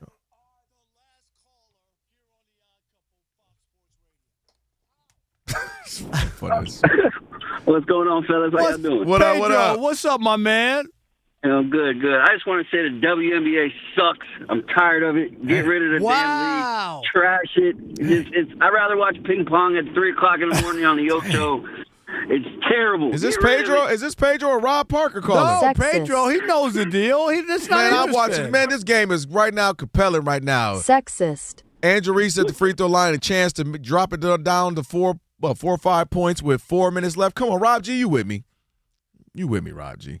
Nobody's saying you got to be a The only ticket reason, season holder. Alex, the only reason. Don't bring up my daughter. I'm going to jump over there. You bring up daughters, I'm jumping over there. The only reason. Say it. Say it. The only reason Say these two are into the WNBA is because they got 9 daughters between them. And Kelvin only has 1. If I had 9 daughters, I dang. guess I would be into the WNBA too. See the and he's hoping that one of them could be good enough that they don't have to pay for college. I got some hope right now. Keep hope alive. Kennedy looking all right. Kennedy looking all right. Cameron ain't really. She hasn't played. This will be her first season coming up a hoop. It gets real, Rob G. 4th grade is when it starts at the school. Rob G, right? Playing. No. Rob G, you haven't taken your kids to the WNBA game. Rob G don't go nowhere. Rob ain't taking his mentees to the WNBA game. Well, you take them to Magic City and charge them tickets. Yeah. What do you mean? I'm not sure. I don't own the place. I'm supposed to pay for Magic City? When I hear it's Rob Parker mentee night, I'm expecting it to be free at least. No. That is. They're covering Rob's admission by them paying for their tickets. No, I get him for free anyway. Exactly. They don't cut. They don't, exactly. Well, I tell you what. If I get 40 mentees in here, can I get for free? Yes. Oh, I'm getting in for free. We know you get. I'm in anyway. We know you get in. You already know that. It's to me putting it together so that they can all go and enjoy a night out. Stop trying to lower your voice and make it like it's some wonderful charitable thing. I'm trying to help them out. It's just me doing what. No, stop it. You about to have him in there with all that debauchery. Oh boy, that boy sold it. Boy, you sold out faster than the Popeyes chicken sandwiches. Oh, sold out. I'm such a heathen. No That's tickets all right. left? No tickets left. No, I ain't got no tickets left. And here's the worst part, Alex. Seriously, when I started the NABJ scholarship for students, and matter of fact, can I announce who the winner is? Oh yeah, no, you said you're gonna do that the other day. Yeah, we got the winner. I had nothing to do with the WNBA. I mean the NABJ. They're the ones who pick it. So I want you to know I have nothing to do with it. Okay, but the winner is Marcus Craig, a rising sophomore at Morehouse. He won the 2026 NABJ Rob Parker MLB Bro Scholarship. Rob Parker. Shout out to him. Shout out to them and you for doing that. That is beautiful. And my point is, people are hitting me up about the Magic City thing, but when I did the scholarship, I didn't get any texts from anybody. And that's what I don't respect. You want to criticize me, that's fine. Where were you to praise me when I was out trying to do good for everybody? You know what he's doing, I got Rob G? nothing. He's Pablo Escobar right now. Hey, I might be pumping Colombia with dope, but look, I give it out a free soccer clinic. You know I'm right. That's your new nickname. It ain't Rob Parker, it's Rob Pablo. That's AKA Pablo. AKA Pablo, that. It's going to be wild. All right. I'm telling you now, it's going to be. When is it? Aren't you proud of me? Yeah, bro, that's dope. Shout out to Marcus Craig, right? Marcus Craig from Morehouse. Marcus Craig, man. Shout out to Morehouse. I don't know why I thought it'd be Julio Hernandez. It could be. No, it won't. If he's got to be a NBA. Try one more time. And it got to be a BBW. No. And the NAACP. NABJ member, because that's where the awards are coming from. That's all. Crying. I can't even get it. You out. can't get it. Because you got the W. Look at this 5-point game. Let me go get on this plane. Seconds. I'm going to get on this plane and try to fall asleep. All right, we'll go to Disney World. The Jason Smith Show with Mike Harmon is coming up next. I never miss your radio show. I never hear it, so I never miss it. Did you hear that?